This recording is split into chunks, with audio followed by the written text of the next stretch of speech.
Welcome to Live Free, Ride Free, where we talk to people who have lived self-actualized lives on their own terms and find out how they got there, what they do, how we can get there, what we can learn from them, how to live our best lives, find our own definition of success, and most importantly, find joy.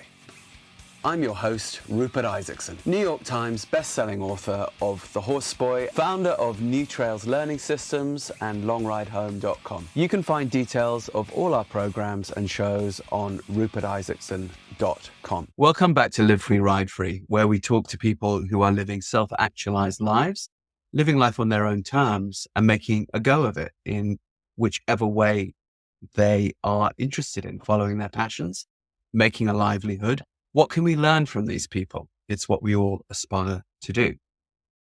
This week, I've got Sukie Baxter. Now, if you don't know who she is, just go on YouTube and type her in. You're going to find some videos that an awful lot of people watch. And I, like many of you, I'm always a bit curious about how do these people get so many people to watch their videos? I mean, yes, their content's amazing and her content is amazing. We're going to talk about it. So obviously you can't get that without amazing content. But how do they take it beyond that? How do they make a living from it? More than that, how did they get to the point where they were making that amazing content in the first place? So what is Sukie Baxter's amazing content? Well, it has to do with your nervous system. It has to do with your brain, and it has to do with feeling better about stuff in a real way, not in an ephemeral way. I don't want to give too much away because Sukie's going to talk us through some pretty interesting stuff about how to live happier, not just to live free, ride free, and more self-actualized, but really genuinely some secrets of happiness here. So without further ado, welcome, Sukie. Can you tell us, please, who you are? Thank you so much for having me. I am an embodiment coach. I, as you said, have a YouTube channel that has gotten quite a few followers. And I came into this work through the door of the body. So I spent about 15 years having a clinical bodywork practice where I worked one-on-one with clients. And in the process of understanding how bodies work, a lot of people who came to me had a lot of physical pain and postural complaints. I had to really start asking myself some questions about where the symptoms were coming from. And all of my questions continuously led me back to the nervous system. So over the course of the 15 years that I was working on people, I just kept coming back to the nervous system as the foundational piece that was contributing to a lot of these challenges that I was seeing in people. And when I really began to delve into the nervous system, I discovered that it was related to far more than just your physical posture and pain or lack thereof, but really to how you were experiencing, how a person experiences life, whether that's in a positive way, a pleasurable, pleasant way, or whether it creates a life that is challenging and full of struggle. Okay, you said very quickly there you had a physical therapy practice. What did you do? What were you doing? What was your hands-on? Were you a massage therapist? What were you? Yeah, so I am technically a licensed massage therapist, and I practice a form of body work that is called rolfing, which some people may have heard of, some people may not have. It's got kind of a grassroots following. But rolfing is a way of approaching the body from a structural perspective. So, really looking at how all the parts and pieces of your body work together to create optimal posture and movement. So when a person would come in, I would do a posture and movement assessment, have conversation with them, observe them walking, standing, moving in various ways, and then approach helping them to be more integrated and to have basically less friction in their movement from a very holistic way. So oftentimes when we go to a practitioner or a specialist for maybe we have a sore shoulder or a sore hip, a lot of times the work is focused on that region of the body. So you go in, you say, I have a sore shoulder. Your doctor looks at your shoulder. Why is this shoulder sore? When someone would come to me, I would look at their shoulder and also how is that shoulder connected to a rib cage and a torso? And how is that rib cage balanced on the pelvis and so on and so forth. So really backing up and looking at it from a systems level approach. And when you do this rolfing thing, is it like a massage in that you're going in and you sort of squeeze with your hands in the way that we think of or, put your elbow on or whatever, the way we think of as a massage therapist? Or are you doing something else, something more specific? Yeah, I think that's a really great question. So yeah, a lot of times it looks like classic body work, right? So you have somebody come in, they're standing in a room, you do a movement posture assessment, and then typically I would get them on a table and do various things that look like massage, right? Applying pressure. I may have them move while I'm applying pressure. But yeah, there's physical contact. So it is manual manipulation, manual therapy, however you want to classify that, which is why it's classified under massage. But the experience of it is usually a little bit different, which is something that's a little bit hard to verbally convey. But when people experience it, they're like, oh, yeah, this is different. But really, I think what's really interesting is that this is what led me to the nervous system, right? So when somebody gets a body work of any kind, what's really going on there? And what I was noticing was that I would have these clients come in.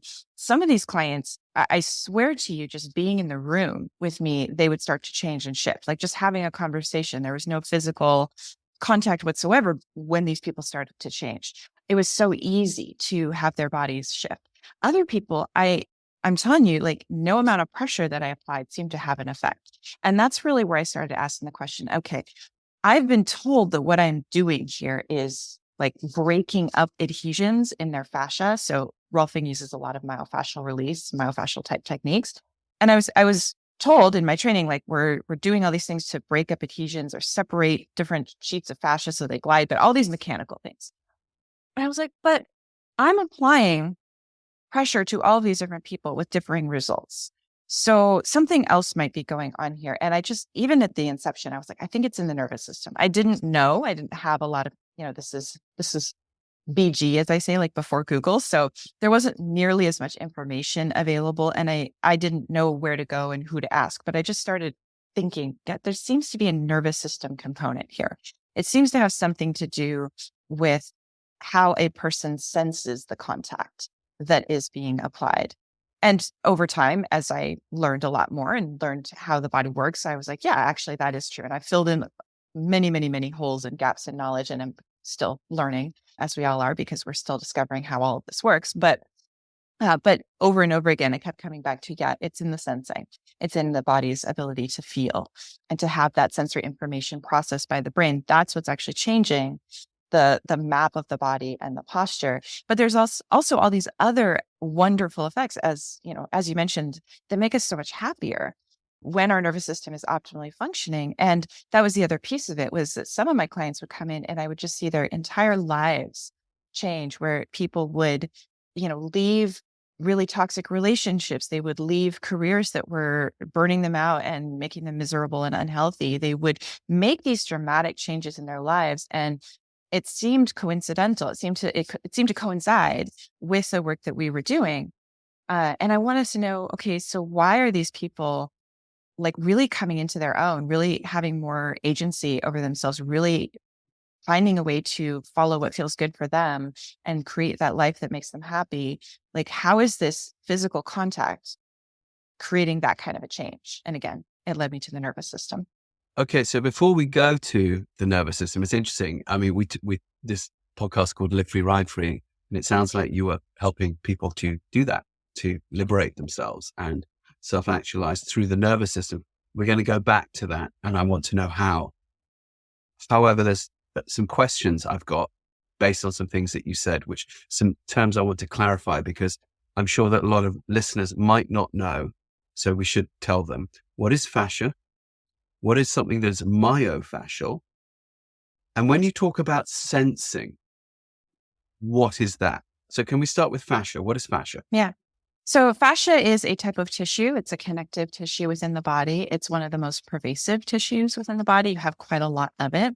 Oftentimes you will hear people say that it wraps around things, like wraps around the muscle bellies and kind of is under your skin. So it covers things, but it actually permeates your body down to the cellular level. So if we could magically put you, Rupert, into some kind of a solution that would dissolve everything in your body that was not fascia, we would have a 3D imprint of Rupert, which is different from a lot of things, right? So if we just had your skeletal structure, we would see your bones, but we wouldn't actually see your facial features and your, the musculature of your body and how all of that was developed. If we just had your skin, we would see the outside, but there'd be no inside, no innards. We wouldn't really be able to know what the inside organization of your body looked like. Fascia gives us all of that. It would give us almost like a spider web like imprint of your body. And fascia has been something that people have been looking at as there's quite a lot of cells in fascia that sense, so we'll talk about that in a second, that sense where we are in space, that sense stretching and vibration and movement in our bodies. And so fascia is kind of the organ of consciousness or interoception, or people quantify that differently, but it's a type of tissue that both supports our body and then gives us a lot of information about our body's state and our body's movement. You say an organ. Do you think of it as an organ? Well, I don't know that it classically is considered an organ. That's just a word that people use to describe it. Do you feel that that's an apt description with the work that you've done? I think it's an organ similarly to the way skin is an organ. Okay. Like an internal skin, an internal sense of skin. Exactly. But it doesn't do the same things as skin, right? It doesn't sweat. It doesn't do all of those things, because that would be awkward if you're sweating around your stomach or something. Yeah, exactly. So I don't know if we were being like really, linear, like Western medicine type of scientific, is it technically an organ? I don't know if but yeah, you could say it's an organ of consciousness or an organ of sensing. Okay, so consciousness. So so when you were describing it, the first thing that I thought was it sounds wet. It sounds like a watery thing. And I remember from the days when I used to hunt deer and things like that, and I would skin them, and you would, peel back the skin, and then there would be this jelly-like thing that was like a bubble wrap around things. And I presume that is the fascia, or part of it anyway. It was pretty wet. I suppose our bodies are, 75% water or whatever. But it's interesting that you talk about consciousness there. Do you feel that your fascia is a conductive part of the body that conducts information from one part of the body to the other? And if so, how does it differ? And I'm going down a bit of a rabbit hole. How does it differ from your nervous system? Or do you feel it's part of? Well, I think that, I think it is. I think everything is everything, to be honest. So, and this is kind of, I think, a question that I come up against a lot in a lot of different areas, where people are like, well, they look at this piece of us and they're like, this seems really important. They get really fixated on that piece. Fascia is an important piece, but it's not important on its own, in my opinion. I think it's important in that it's connected to a system. It's sensing our internal environment, it's sensing our external environment, and then it's conveying that to our brain via nervous system processes. If we didn't have those nervous system processes to receive that information, it wouldn't really matter that we had the fascia. So the whole system is what's important. And is it a bit like the silica in a master keyboard? I don't know. I don't know how keyboards are put together. Maybe, but I think people get sort of like, aha, this is the thing, and they get really fixated on that. And that is it's very science based. It's, science seeks to kind of take things apart to their smallest component, which is really beneficial. It helps us to understand things, but we often kind of get fixated on these smaller pieces and lose sight of the bigger picture. So fascia is part of our system. You asked about myofascia. So when you say myo means muscle, so it's muscle fascia. So you're talking about the muscle and the fascia together. So myofascial release, what that literally means is we're releasing the muscle, like lengthening, relaxing, reducing tension, and we're stretching the fascia.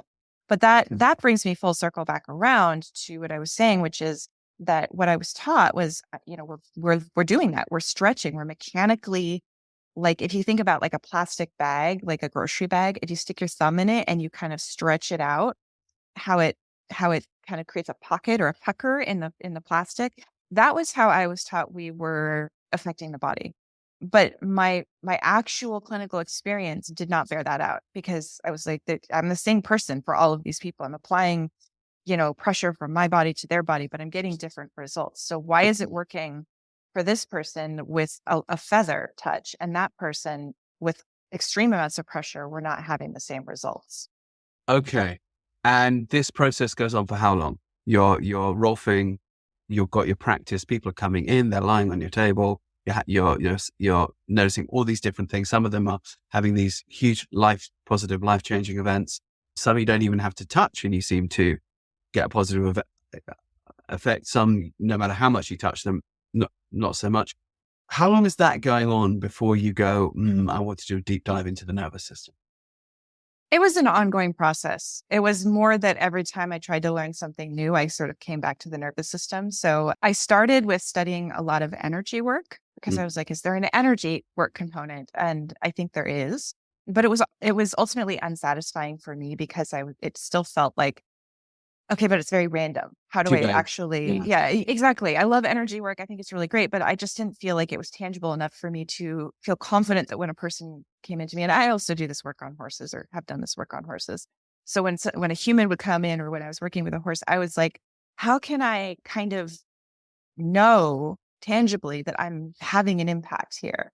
And energy work was just, like you said, vague is a really good word. And some people are, they feel it and they're really into it. And other people, it's like, they can't access it all. So that was a piece of it. But then also the nervous system runs on, electricity, which is energy. So again, I was like, okay, let's go back to the nervous system. And I just sort of everything that I did kept bringing me back to the nervous system is essentially our human or mammalian, really, because it's not just human, but our mammalian operating system. And if we're affecting that, if we can understand how we're affecting the nervous system, then like you said, we can really liberate people, because the other thing that I kept running into in my studies was these sort of like limiting blueprints of how to control your thoughts or how to excavate, quote, limiting beliefs, or, basically how to control yourself in a way to be happy. And that didn't seem to really work for me because not all people are the same. For me, I wanted to strip away all the layers of what a person isn't so that they have the ability to grow into what they naturally and inherently are, which is going to look different for you than for me, than, for everybody out there. We're all individuals. So let's go from vague to vagal. Tell us what you found out about the nervous system. So when I landed on what is called polyvagal theory, and I can define that term, but what's called polyvagal theory, it really... My mother's name is Polly. She can be a bit vague. It's true. And probably in many ways. When I landed on that, it seemed to really map with what I was observing in people. So polyvagal theory is a theory that was put forth by a gentleman named Stephen Porges. And what Stephen Porges found is that there's a very large nerve, which we did know about, but he didn't discover the nerve, but he found that this very large nerve called the vagus nerve. It's called the vagus nerve because Vegas comes from, it's not Las Vegas, Vegas. I was hoping. It's from the Latin word for wandering, and it's a very long nerve. So it wanders from your cranium down through your neck, through your upper torso, and then into your viscera, deep into your viscera. And so if you look up, an image of the vagus nerve, it's just this big, tangly, long, wandery thing. And what Stephen Porges found is that this vagus nerve it functions to help regulate our stress response. And his theory is that there are multiple branches of this vagus nerve and that these branches have different functions, which is why it's called polyvagal theory. So poly coming from many, the word for many, vagal from the vagus nerve, and then theory because it is a theory. And I always want to emphasize that because there's a lot of people talking about exactly how this all works physiologically within the body. We're still learning. I think in 10 years, we're going to know a lot more, and we may have a completely different map at that time. It's growing, it's evolving, but it's a theory. And so I always like to keep in mind that it's a map. It's not the territory, which is a common saying in lots of fields, but it's common in bodywork. The map is not the territory. So it just gives us a framework for beginning to understand the stress response.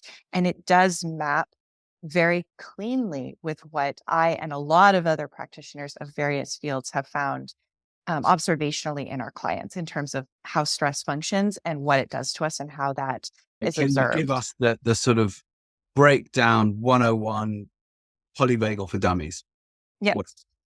So the polyvagal theory, the simple breakdown is that you basically have three states in polyvagal theory. You have the ventral vagal, ventral meaning front. So this is the front branch of your vagus nerve. Stephen Porges identified this as the branch of your vagus nerve that is responsible for social engagement. So the ability to connect to other people and animals, the ability to have empathy, the ability to co-regulate, meaning that we can kind of symbiotically feel what the other is feeling and come into a similar state as And another I'm listening person. to reggae and having a beer and feeling irie and having a hug.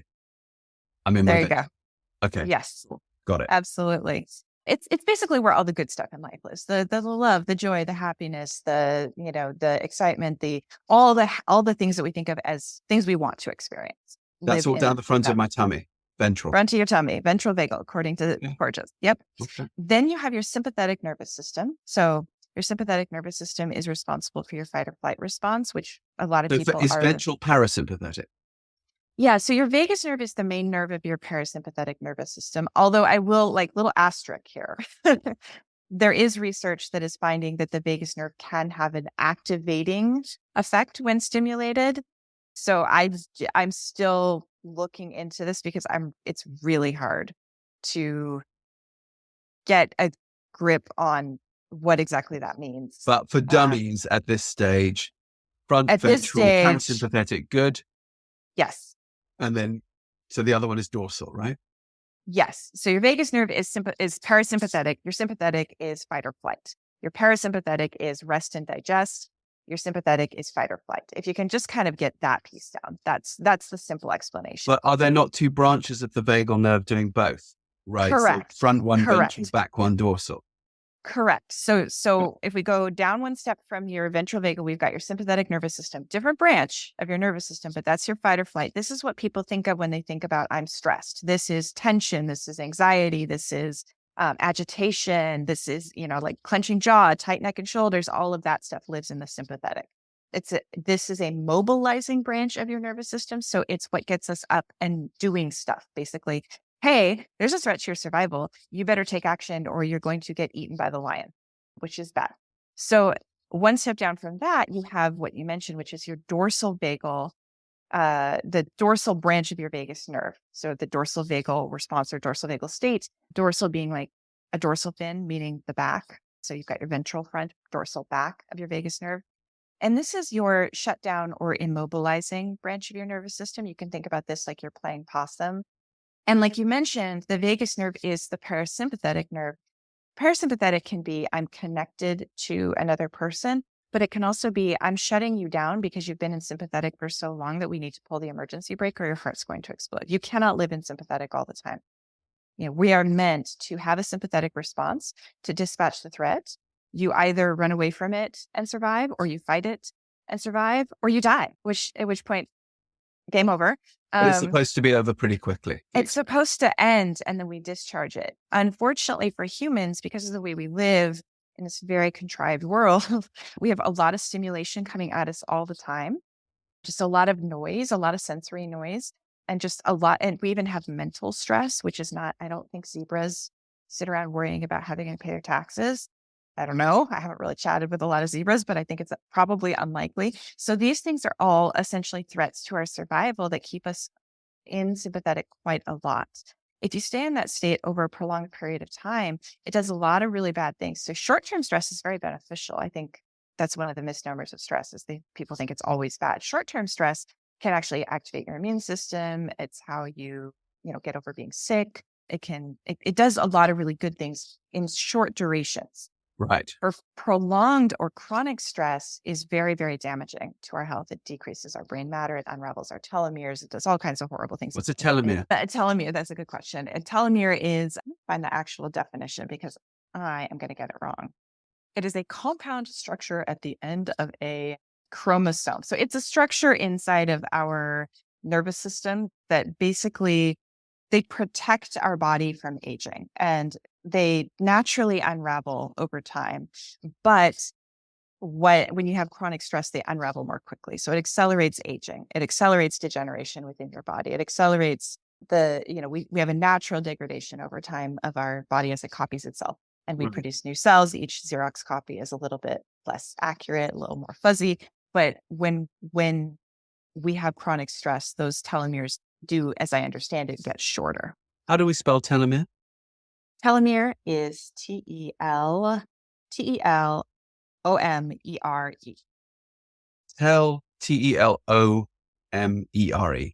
Yes. Telomere. Okay, cool. Yes. Interesting. All right. Yes. Something I didn't know. Okay, good. So, by the way, I have a quick question to clarify. You're saying that the ventral vagal nerve is one branch of the vagal nerve, but you see, I couldn't tell if you're talking about the dorsal as something that's not the vagal nerve, but surely are they not two branches of the same nerve? One is about feeling good, one is about feeling bad, effectively. I mean, yes, they are two branches of the same nerve. Okay. That's the whole polyvagal, right? Multiple Okay. branches. And I've got one down the front, one down the back. In general, Correct. my front one is associated with feel good. In general, my back one is associated with not. Yes, I'd say I'm always hesitant to use the words good and bad. Sure. One is a little bit more pleasant and one is a little bit more unpleasant. But But it they're can both also there to serve the function to keep you alive. And Yeah, and I think it's really important to say that like there's no state of your nervous system that's wrong or bad. And I think this is where like I get a lot of people saying, "Well, I've done some work to heal my nervous system and I felt better for a short period of time and then I felt anxious again or I felt depressed again or I felt whatever again or I felt lethargic or I felt exhausted." mm, And this seems wrong. Like I'm doing it wrong or it isn't working or whatever whatever they determine is the story around that. We need all of our nervous system states. They're right, there for a reason. And so the goal is not to get rid of any of these states or to live, eternally in ventral vagal. That would be great. But when that lion comes around and you're in ventral vagal, you're gonna be like, "Hey dude, yeah, you pretty kitty, can I pet you?" And you're gonna get eaten. Like we yeah, need our sympathetic response. We need these aspects of our nervous system. The goal isn't to get rid of them. The goal is just to not get stuck in them. right, got it. And as you say, a shot of adrenaline, a shot of cortisol to make you act, not think, get yourself out of trouble. Sometimes that could even be fun if you enjoy a dangerous sport or something like that, but you don't want to live there. Why, apart from the unraveling of telomeres, and I also know that cortisol, the stress hormone, is a neurotoxin. So that obviously is toxic for the body over too much time. What else does stress do over time? You mentioned this word friction early on. Is it tied to that?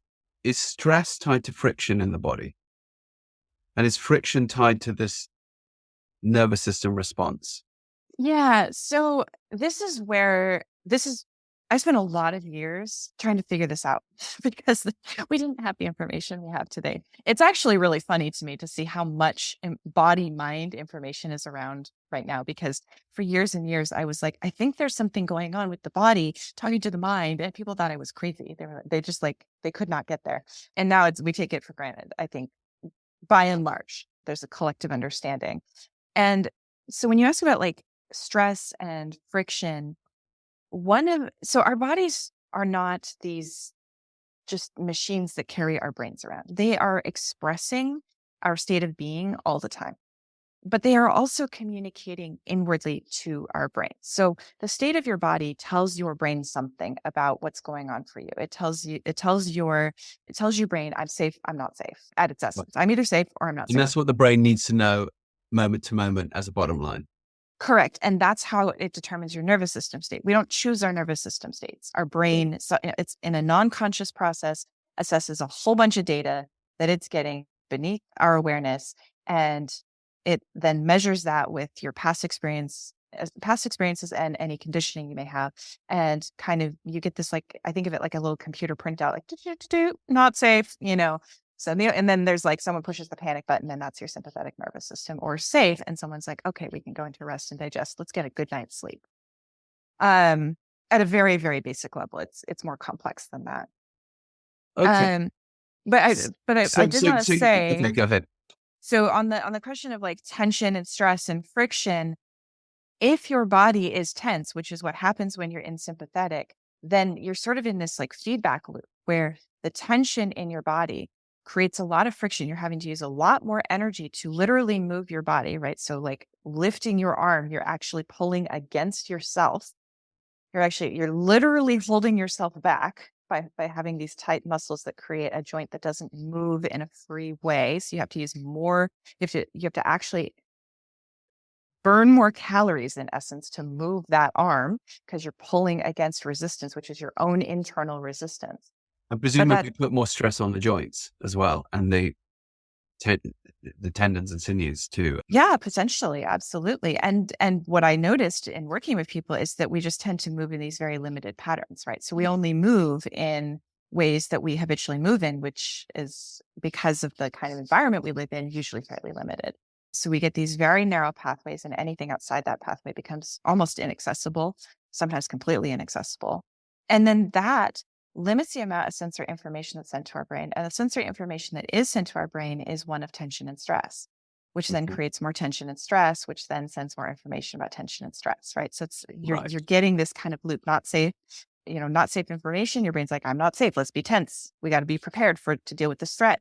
Okay. But now we're getting more not safe information. And it's just this cycle.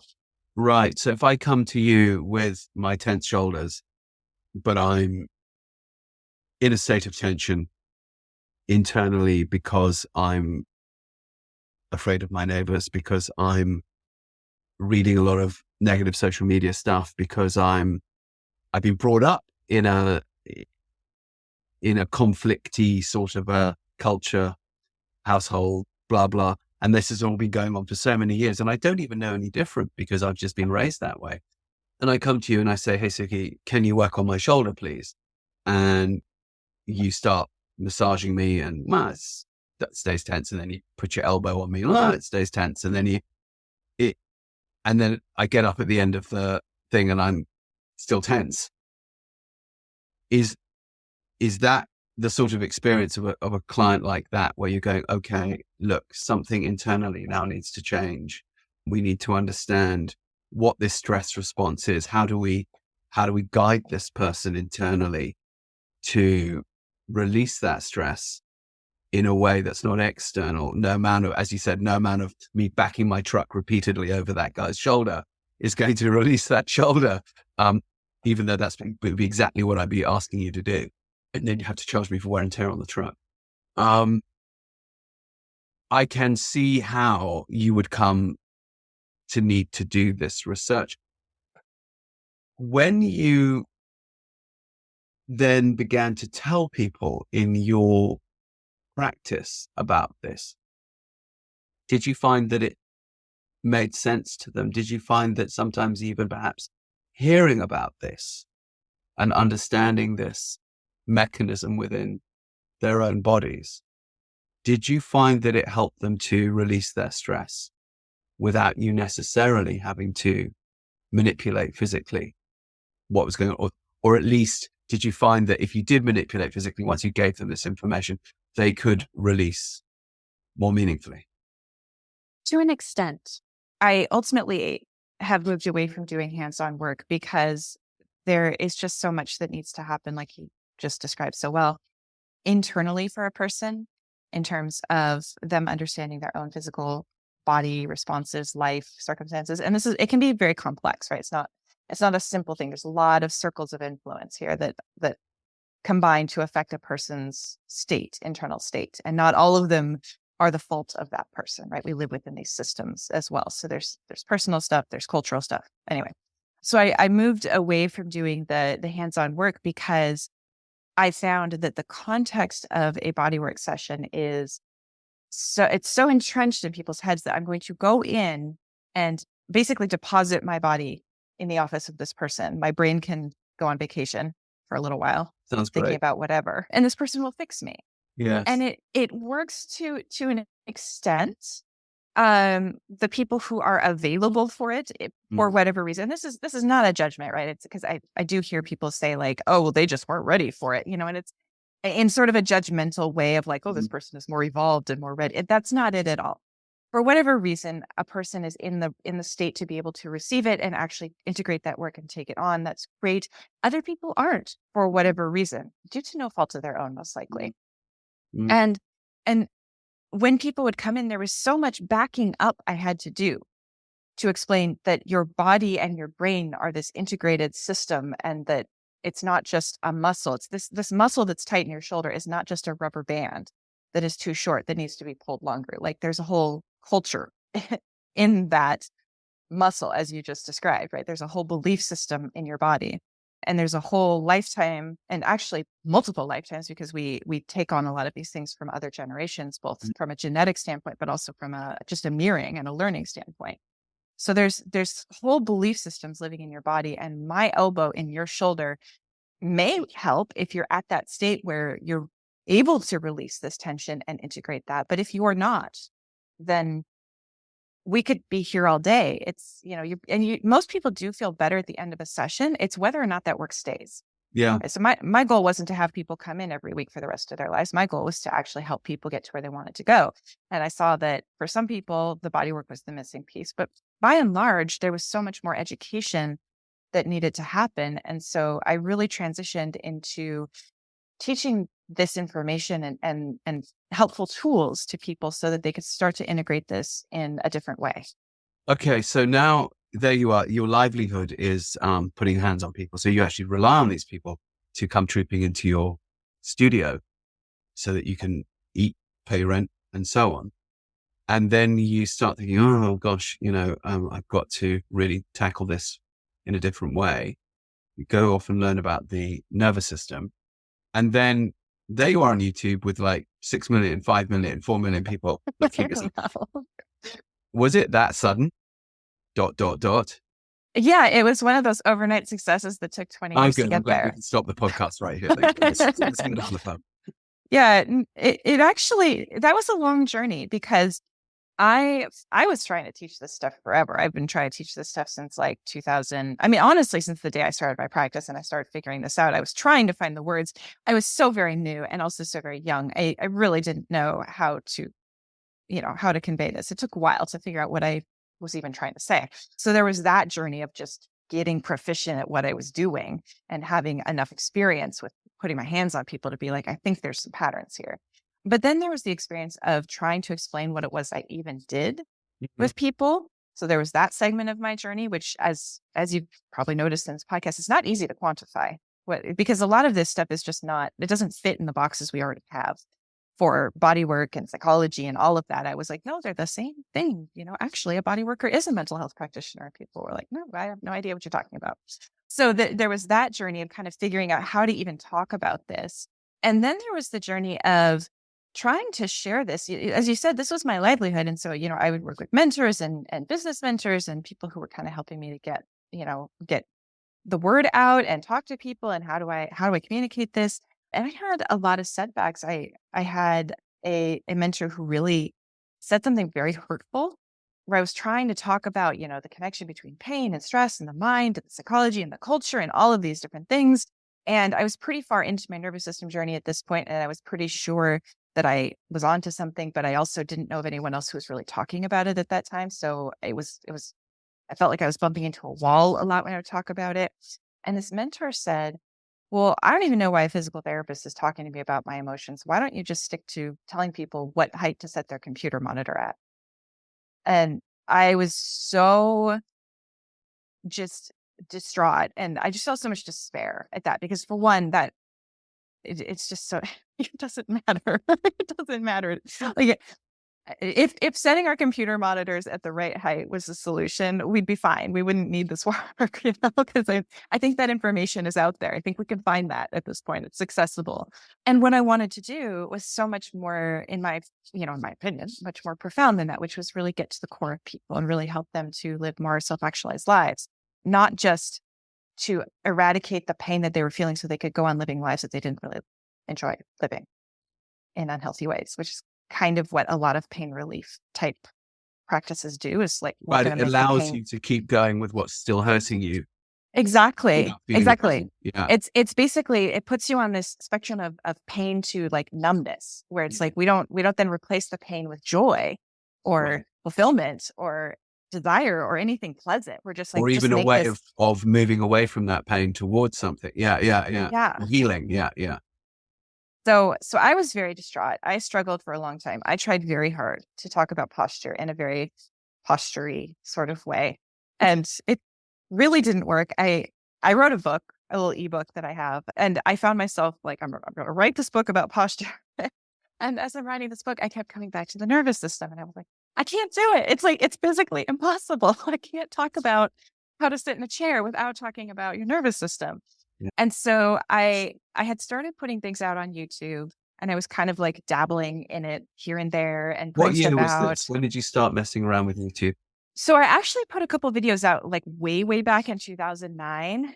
And then I abandoned it for a very long time, like a decade. And then I was like, maybe I'll go back to that YouTube thing. Maybe around 2018, I want to say ish, and kind of was dabbling in it. And then I just sort of started to decide that I wanted to experiment a little bit. So I was like, I'm going to put out videos that are more on the nervous system side. I need to get this out. I'm having these conversations one-on-one. Like these conversations would come up with my bodywork clients. They would come up while I was working on horses, and I was talking to the owner about nervous systems and why I didn't need to pound on their horse to get actual change, why their horse's movement would change with what looked like me just kind of gently touching their animal. And they're like, well, how is this happening? And their horse's eyes are, doing that third eyelid blink and big yawns and, signs of release. So these conversations were coming up over and over. And I was like, I want to try having this conversation, not on a quiet, secret one-to-one level, but like, let's just try putting it out there more widely. And it was an experiment. And I found that there actually was quite a lot of interest in that material. So to my surprise, it was exactly what everyone told me not to talk about. Don't talk about the connection between the body and trauma and anxiety and mental health and your physical self and all of these things that are connected.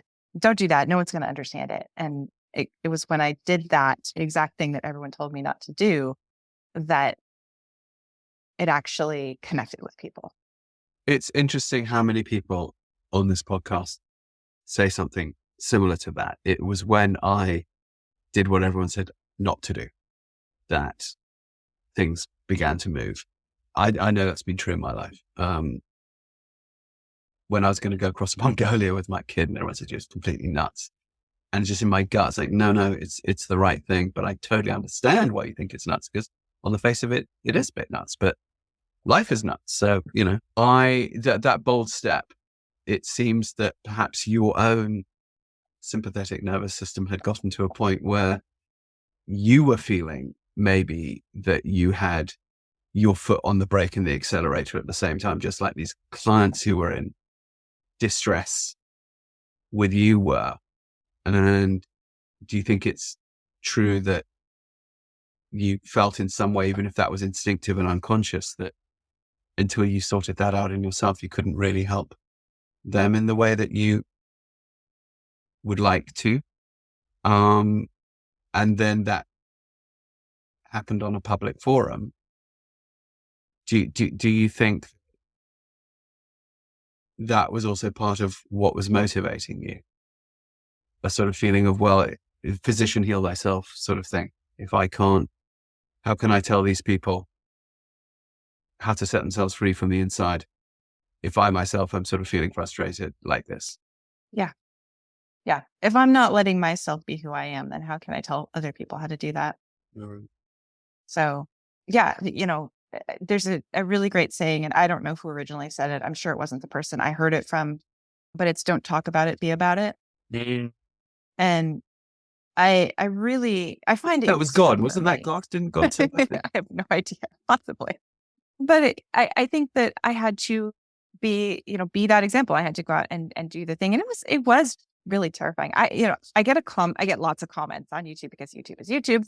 Many, many, many, many wonderful positive comments. And I love those. But of course, as many people do, I see the negative ones and they hit me more intensely than the positive ones. The old sympathetic nervous system reaction. I'm looking for those threads. Yeah. And one of the comments that I get that does make me laugh is people will say, well, she really likes to hear herself talk. And I always chuckle to myself, because the reality is I hate watching those videos of myself. I don't actually love being the center of attention.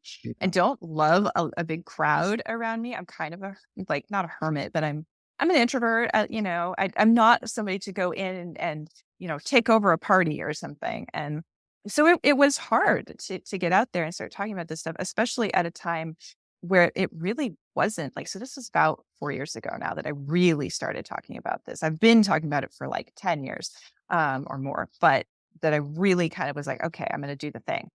It was about 4 years ago, and things have dramatically changed. There's so much more content out there that's really similar in tone and, and in material, like where we're talking about how the body and the mind are interconnected and related. But at that time, no one was really talking about it. And I didn't know if everyone was going to tell me I was crazy. I mean, Mm. I could have made those YouTube videos and we could be sitting here at like 3 people could have watched them. I What had no exactly, idea. were you surprised by how many people flocked to them? And why Very. do you think they did? Well, I think it's a combination of things. I think one, the timing was right because it was in the middle of the pandemic. So we were all very stressed and people were looking for help and we didn't have a lot of resources because we couldn't go to our, I mean, you could get therapy from Zoom, but you couldn't go to your therapist. You couldn't go to your massage therapist by and large. There was a lot of, things were shut down or very limited. Staffing was very low. Everyone was, freaking out. It was a huge pattern interrupt. Our whole lives got turned upside down and I was no exception to that. But so people were looking for resources. So that was one thing. But you mentioned, I think at the beginning, that your content can be good and then people don't see it, right? So you can have really great videos and there are people who have really great videos out there, but no one's watched them. And the reasoning is that there are ways to figure out what people are looking for and position your video so that it's the thing that they find when they're looking for it. And I was able to do that. And I did it strategically and I was fortunate in that I happened to land on some things that people were actually looking for at that time. So it kind of blew up. So you say you did it strategically. Did you do it strategically from the get-go? Like, did you sit there? I looked at a wiki Mr. Beast the other day. And if you don't know who Mr. Beast is these days, I mean, you're probably like one of 3 on the planet. But nonetheless, if you don't know who Mr. Beast is, he's this incredibly successful YouTuber who has made billions and given a lot of it away, actually, planted lots of trees and things. And I remember him reading this thing where he said, I sat for 5 years in a room eating Uber Eats, only learning how to make videos go viral. I became obsessed with it in an unhealthy way, but it sort of paid off. That's what he said. Did you do something like that? Or did you just start putting stuff out there that you were interested in and thought other people should be interested in? Or was it something in between? It was a little bit in between. I had a strategy of I'm gonna put different things out and see what hits. So I would make videos on different topics because I didn't know what people were gravitating towards. So I would do some research, and there are ways. So there are tools. I think people don't know that these things exist. There are tools that will tell you what people are searching for on Google, and YouTube is a Google product. So there are tools to become aware of like how many people are looking for a term on on social media or on Google, and that tells you what the interest level is. And then there are people who figured out ways to name your video well. So basically, because there's lots of elements, but like the title is one of them, and there's other elements as well. To position your video in a way that YouTube knows, hey, when someone's searching for this thing, this video is kind of like I can be the matchmaker here. Like I can give them this video content because that's what they're looking for. Now, if your video is terrible, or like you spend, 5 minutes rambling on, maybe the last part of your video is great, but 5 minutes at the beginning, are you rambling on about something irrelevant? People aren't going to watch it and YouTube's going to be like, that didn't work. Let's try it. Let's serve them up a different video, right? So there's lots of elements here, but there are ways to be strategic about when you make your video, making sure that you're actually creating a resource that people are looking for. So I was looking to balance that when I would do my research. I was like, okay, I have something I want to share. How does it match with what people are looking for? What's the Venn diagram here? And you did that from the get-go. You thought, I actually want this to go out as wide as possible. I'm going to research how to make a video go out as wide as possible on YouTube before I make it. Not exactly. I didn't really want it to go out as wide as possible. I wanted people to see it. I wanted to know, I thought a few hundred people, maybe a few thousand people would watch it. I didn't think, 5 million people would watch a video. Why do you think 5 million people did watch it? Because it was the thing they were looking for, and because they watched because of the way, so I actually worked with mentors. Like, so when I want to learn something, I find a mentor and I learn it from them. And this is true in every area of my life. I go find somebody and learn. I'm like way past the point. Well, I still read books, but I'm way past the point of self-study at this point. If I want to learn something, I'm like, you seem to know what you're doing. Teach me. So I found people who are really good at YouTube. Okay. And they taught me How did you find them? they use. How did you find them? They were a referral from somebody else that I knew from somebody else. Like, did you know some people who had been successful on YouTube and say, who would I talk to?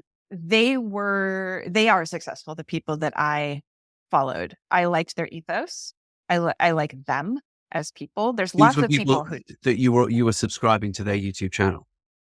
Actually, I wasn't. I was referred to them. So I had not subscribed to their channel. Who were you referred to by? I was referred to them by it was somebody in another community of creators and business people that they were like, it was somebody else in that community had taught YouTube previously and doesn't anymore. And they were like, this is the person I send people to now. And this was someone you met online, or this was someone you knew up there in the Pacific Northwest where you live, where people... No, online. Okay. It was all online. Yeah, it's an online community.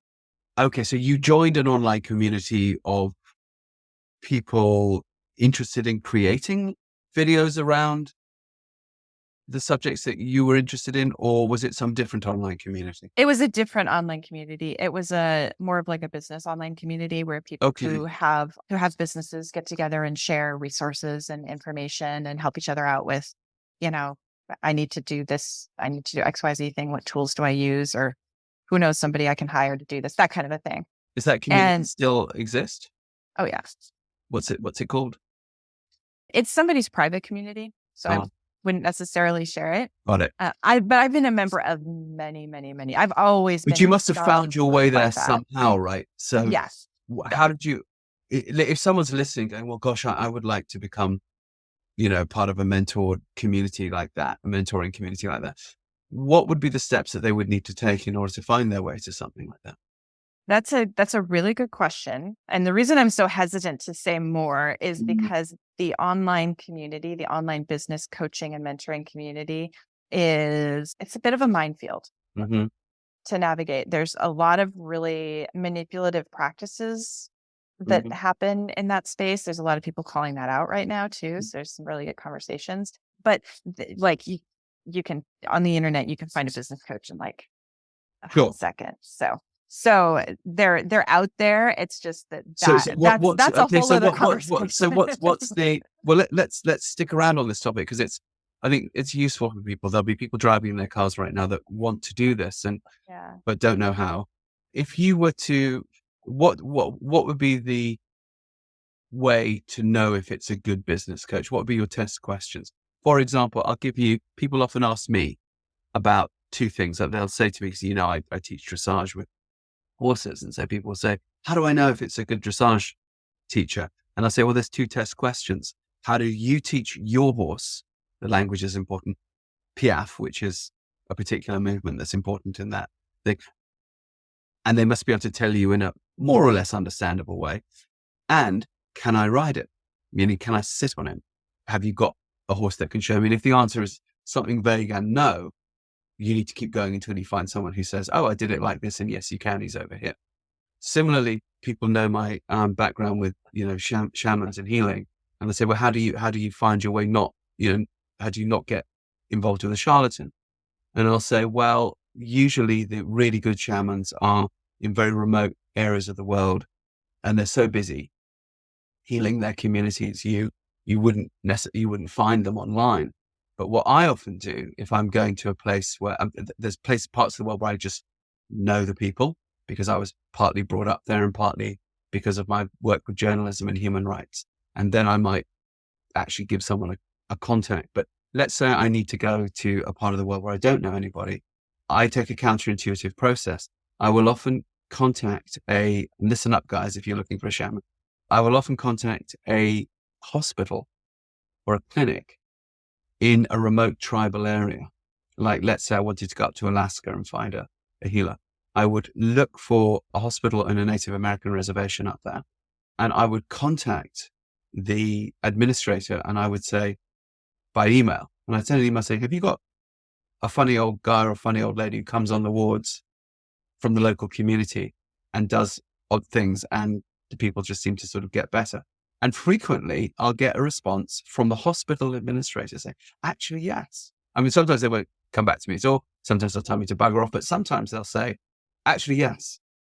And then I'll say, oh, and then we'll begin a conversation and I'll find my way to something that way. But there's a sort of step-by-step onion peeling back thing happening.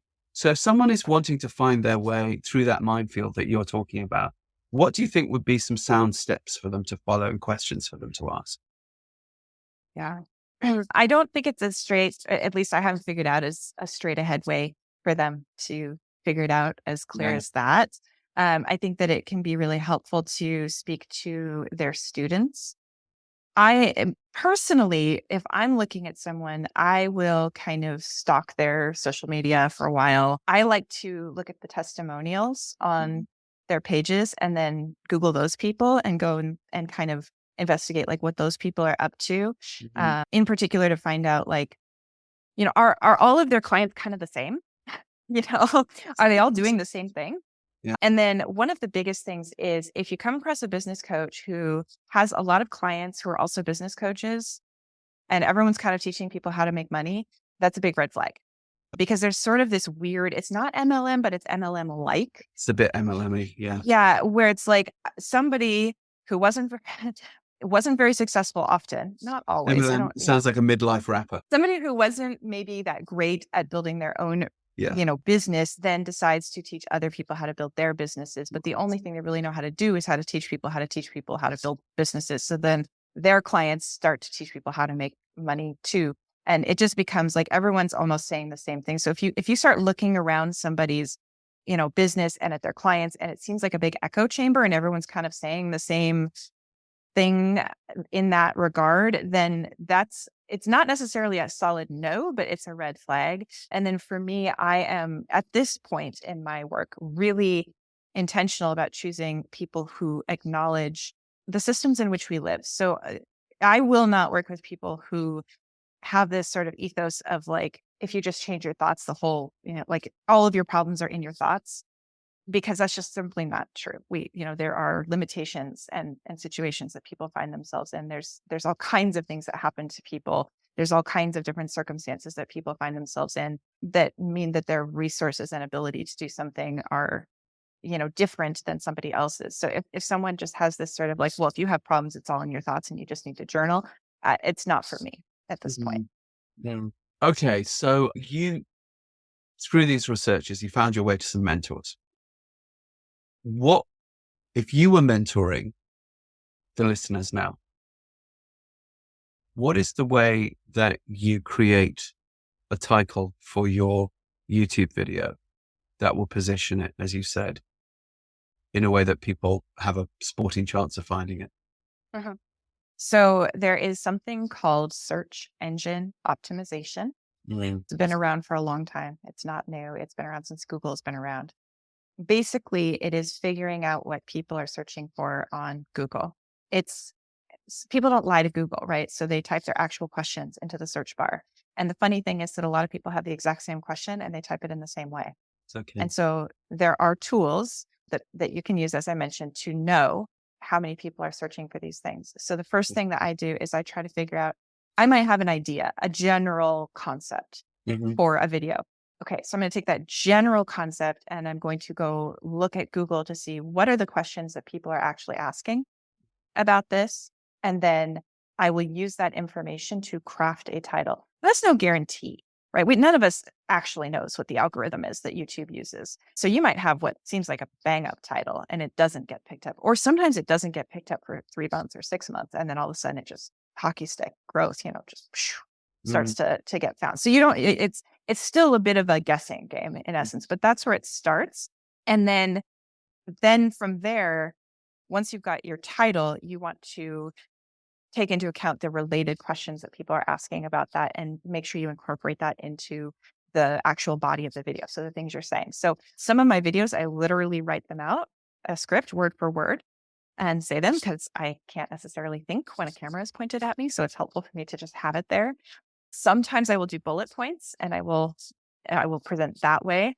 But in all, whether I do bullet points or script it word for word, I'm making sure that the way that I've structured the outline of this video is to answer the kinds of questions that people have. And that doesn't mean that I won't say something like, well, people ask this question. And actually, I want to tell you why that question's not helpful. I want to tell you why we need to be asking a different question, because if you understand this, then it changes the way you understand the whole challenge or something like that. But I want to address the fact that people have that question so that they're getting the resource they need. What is the tool? What are these search engine optimization tools that people can access? The two that I use are is it Keywords Anywhere or Keywords Everywhere? I think it's Keywords Everywhere. Let me make sure. Keywords Everywhere. Keywords everywhere. Interesting. Yeah. Okay. Keywords Everywhere. It's a plugin. I believe it only works on Chrome. And the other one that I use is called TubeBuddy. They're both very affordable tools. Okay. Why those two? I'm sure there's other tools out there. What is it about those two that works better than the others that you found? Well, Keywords Everywhere it gives you psychic abilities. It tells you how many people are searching for something.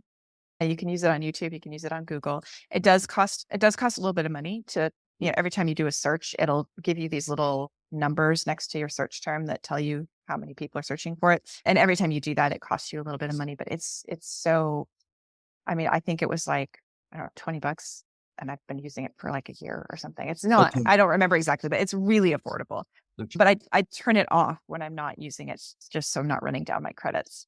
And then TubeBuddy, I don't use as much. I use Keywords Everywhere more. TubeBuddy has a bunch of tools that you can use that will allow you to see comparisons with other channels. So if you have somebody who's like got a similar channel, you can see like how their videos are performing compared to yours.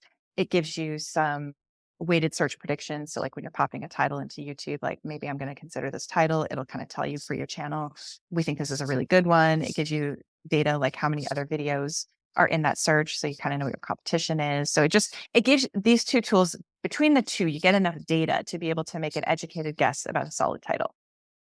Okay. This is really useful. So you are putting out this content through the pandemic about the nervous system and stress and what people can do.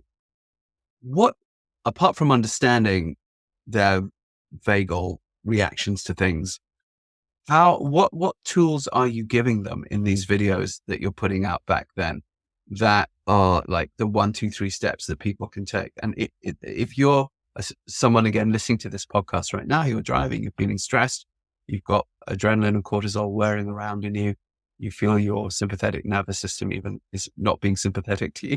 I don't know why it's called sympathetic when it seems to behave so unsympathetically, but there you go. What's your 1, 2, 3 any of us should do to begin to bring our nervous systems back into a sort of a coherent state when we're all jangled? What do we need to know? Yeah. Well, the information in the YouTube videos is a lot of education because, as I mentioned, a lot of times people are just asking through no fault of their own, but people are asking the wrong questions simply because of the way that we've been taught to conceptualize ourselves as like this sort of disembodied brain that is, this is where we live, is like in our brain over here. What's a wrong question? Yeah. What's an example of a wrong question that I might ask? What's the best way to stretch my hamstrings? Okay. Right. Because how many people stretch their hamstrings every day and get marginal or no, maybe you get some benefits to an extent, but then you hit this wall and you never get beyond that. Right. So then the education has to happen around understanding that it's not that your hamstring muscles are physically too short. It's that your brain is literally sending a signal to your hamstrings to contract them to protect you from going into a range of motion where you don't have control. Why is it sending that signal? Well, that's the $1 million question. Could be a simple physical issue that you don't have enough strength and mobility, or it could be that you have a trauma response in your body that you've been living in sympathetic, so you're gripping and protecting. There's so many different things. Why are you living in sympathetic? And this is what got me out of body work, because I was like, it's a rabbit hole. I was like, this is not a conversation. Yeah, but that actually was a very nice 1, 2, 3 that you just said. So you got, okay, why are my hamstrings tight? Because I've been stretching them every day. Is it because my body thinks I'm not safe if I do that? If it thinks I'm not safe and contracts when I do that, why does it think I'm not safe? Well, that is a very good 1, 2, 3. Yeah, Isn't it? exactly. Yeah. Yeah. Why does my body think it's unsafe when I do that? And surely just giving attention to that question is going to set me on a road towards asking my brain, well, is it possible that I might be safe in that? And then might my brain then begin to say, all right, well, I'll let you stretch a little way to find out. Mm-hmm. So it is posing it's funny. Is it like the algorithm of your brain is posing the right question to your brain? One of the, like, keywords everywhere. Is it one of the secrets of unlocking the nervous system? Which is interesting because that does bring one back to the thoughts create things, or changing your thoughts, but in ways that are thoughtful, I suppose. Yeah. Well, thoughts are sensory information, right? Okay. So like, I think we need to information. Ooh. we need to downgrade thoughts from like this exalted thing up here that's like, we've got thoughts and then we've got all this sensory info. They're just part of it. Right. So it's not that having a positive mindset isn't helpful, right? Like if you're walking around telling yourself horrible things all the time, yeah, and beating yourself up in your head, yeah, that is bad. Which a lot of us are, by the way. Yeah. Right. But also, oftentimes we will try to change our thoughts and struggle with that because our bodies are in the sympathetic state and we feel unsafe. And If the you brain change calls that bullshit on us and says, no, I'm going to keep doing this Exactly. shit. Right. Exactly. And so if you change that state through these other sensory processes, it then unlocks the ability. I mean, this sounds very similar to when I hear you talk about the unlocking the learning centers in autism, right? It's like when we change the state of the body, it sort of opens up the mind to be receptive to new thoughts. Right. So it's not that piece is wrong or bad. It's just that you can't suppress negativity. You can't sit around being like, I'm not anxious. Everything's fine. I am happy and well and everything is perfect. And then your body's like, no, like a lion basically has his teeth around his shoulder. Like, we're going to die any moment. I mean, it's conflicting. And then even that conflict, I think, makes us feel even less safe because your thoughts are telling you one thing, your body's telling you another. Your brain's like, I don't know what the truth is, but this does not feel okay to me. Mm-hmm.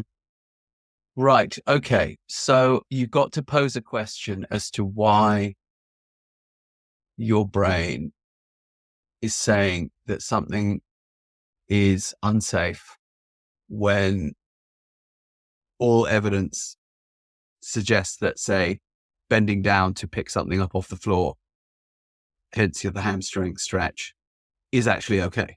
There is no elephant charging at you currently while you do it. So if I can ask my brain, why am I having this response? Do you think that there's a value? Do you think the nervous system responds to when we begin to pose questions to it? Because let's also assume that the brain is an extension of the nervous system, right? It's receiving information from the nervous system, so it's connected. Is posing that question going to automatically set the nervous system going along some more functional pathways, perhaps? I think it can. I think it's the start. I think it opens the door. Okay. Right. So now if we understand that this is a safety issue and not a tight rubber band issue, it completely transforms the way we then approach it. Now we can be curious. Right. Like and you I'm said, acknowledging that why I am feeling this, right? I'm not denying that I'm feeling this. Yeah. Okay. Yeah, no, absolutely. And that's a really important thing is that, like, when people are feeling tightness or pain, sometimes they get, especially when you go and you get medically evaluated and they take all these images and they're like, well, we can't find any reason for this. You must be cracking up.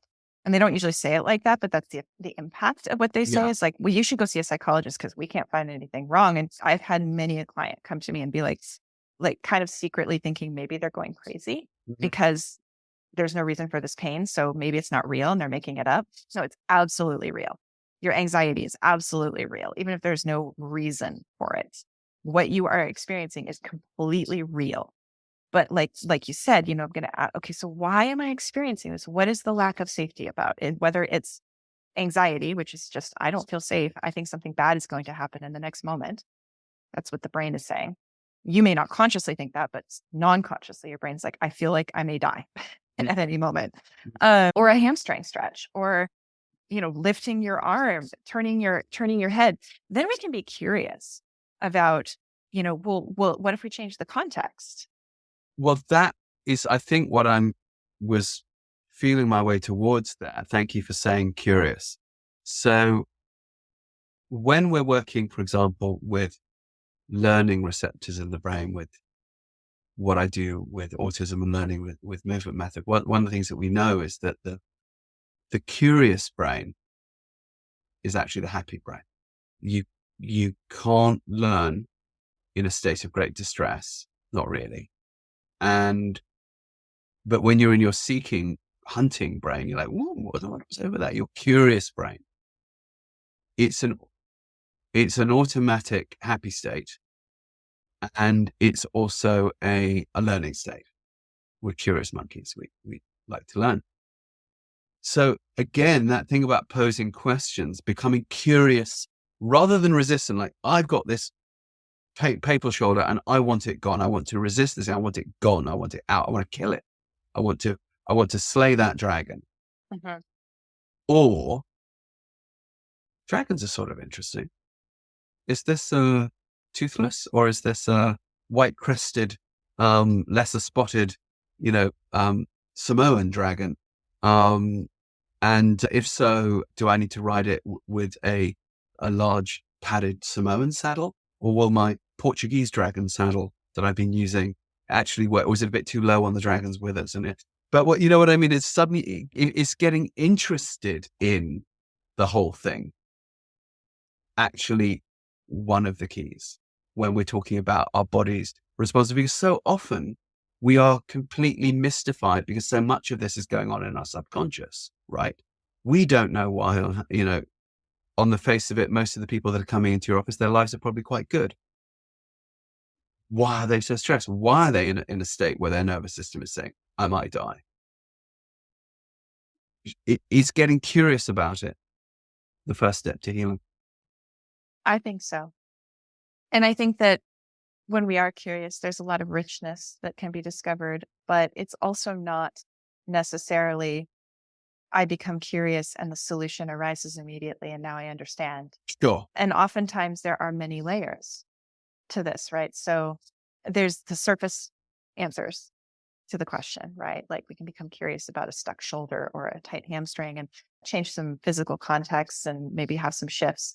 But on a more global level, there can be a challenging relationship. There can be a challenging life circumstance. There could be past trauma or past conditioning about what's acceptable. I worked with many, particularly people who were socialized as women in the 50s.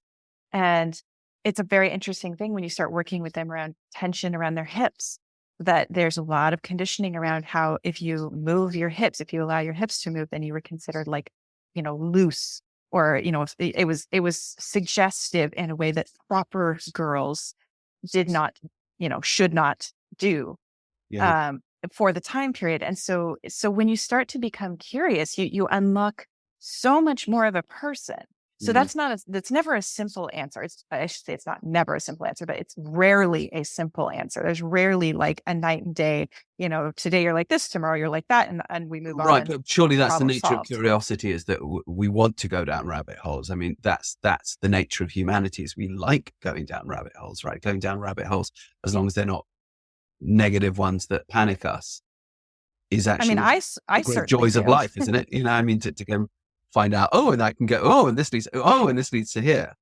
When you were working on these ladies, though, that's an interesting thing, and you identified the tightness in the hips, or were they already coming and complaining of this? Or were they complaining about other things, and then you realized through looking at their nervous systems that it was in the hips? How aware of it in the pelvis were they? It depends on the person. So sometimes the complaint is localized to the area. So Mhm. sometimes it was a hip issue.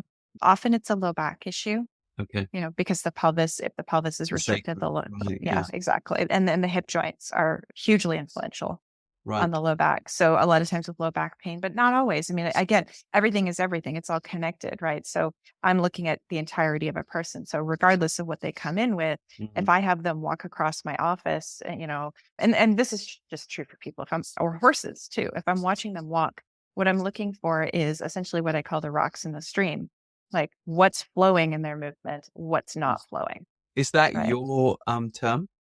looking for the answers? I don't think Rather so. good.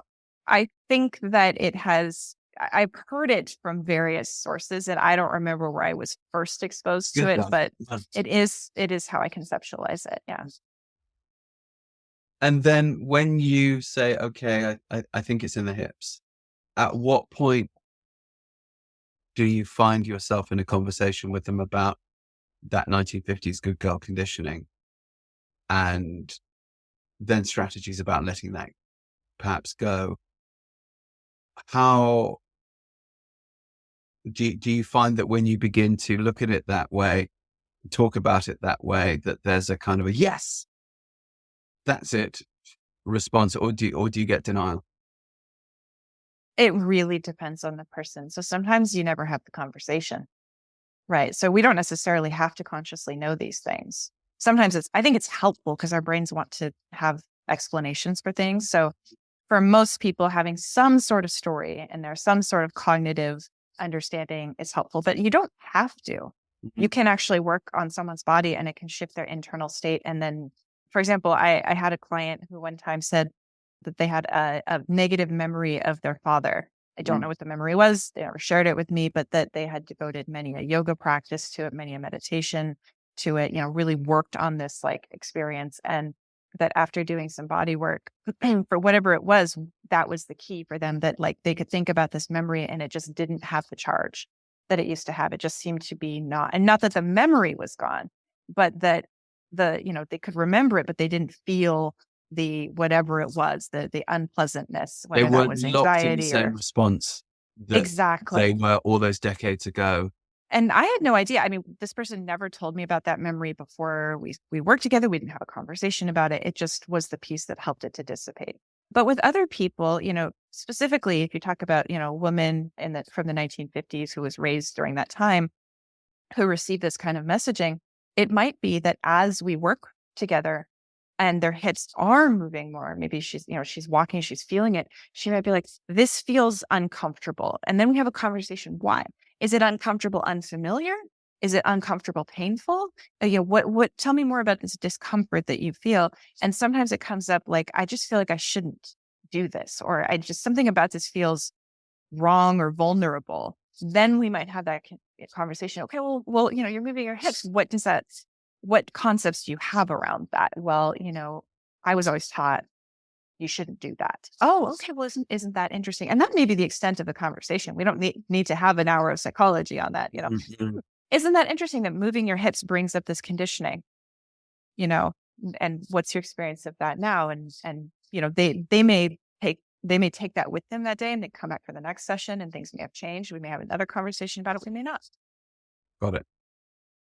So you gave up your practice, and to some degree, your practice is also taken away from you by COVID. You started putting these things on YouTube. Was there an oh shit, I can't pay my rent bit? There was. Yeah. COVID was simultaneously like the best thing that ever happened to me and the worst thing that ever happened to me, which, I think it was a huge just upset for so many people. But in my case, I essentially lost everything because overnight, a business that I built over 15 years was just gone. Just gone. Like literally, I didn't know that. I went to work on a Thursday and I came home and I never went back. Like that was it. And when you build a practice, like that is no joke. That's a lot of work. There's a lot of talking to people over time. And I had a life. I have 2 horses that were boarded. I had a condo and I had an office with, rent that I had to pay and all of the associated things that go along with life and a cat. And so, yeah, I was, but nobody else could pay anything either at that time. So it was a little bit of a blessing that I was like, I mean, what are they going to do? It's COVID. I can't work. So I just figured it out. And I'll be honest, like I could go back and figure out how I figured it out, but I don't know how I figured it out. I just did. Well, here's a question. Did you start immediately helping people privately on Zoom? I did a little bit of that, but I was very quickly frustrated because my clients essentially wanted me to do body work on them. And you can't, there was a huge educational gap and you can't do body work over Zoom. It's not the same.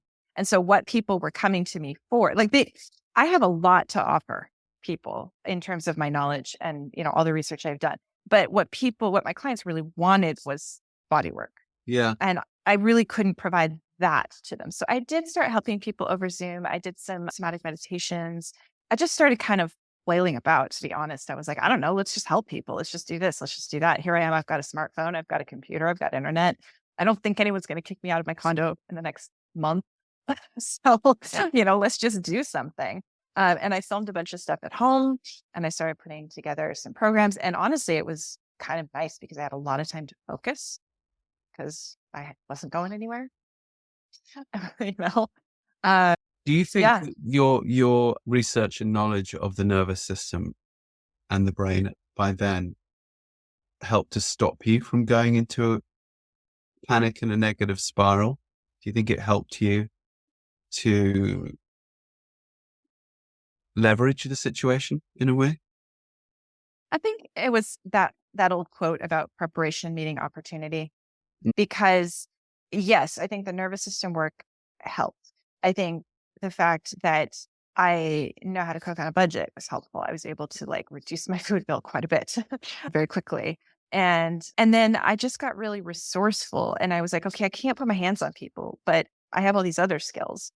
I don't know if any of them will provide income for me, but they don't cost me anything or they don't cost me much to do. I have, what resources do I already have that I can use? Well, like I said, I have a smartphone, so it has a camera. I have internet. I'd been doing a little bit of YouTube because I was so busy with my practice. I wasn't as consistent as I had wanted to be, but I already had some of the things. Like I had a microphone. I had, I had the things I needed. I didn't have really great lights, but I had a window. So, I just kind of was like, well, it's not perfect. I don't have a professional studio, but I've got these things. So what can I do right now with what I have? And at what point did you get your first bit of money from YouTube, from these videos, from I, in I, the pandemic? I don't remember, but it wasn't very soon. I think it was like 2021. So you started going for it in 2019 and you were just like, well, I'll just put these out there. Mm-hmm. I think I was making a little bit, but like a couple $100. We're not talking livable Even wage. that for most of us is like, damn, I made $200 off my YouTube video. There must have been a sort of a shit, this is possible moment, even when you got those first little bits, trickles.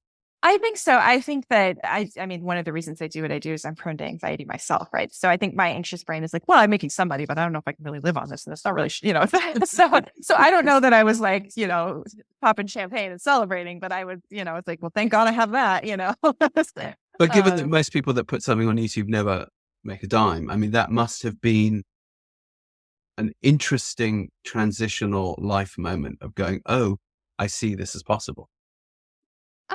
So I knew conceptually that it was possible because I see other people doing it, but I had a really hard time believing it was possible for me.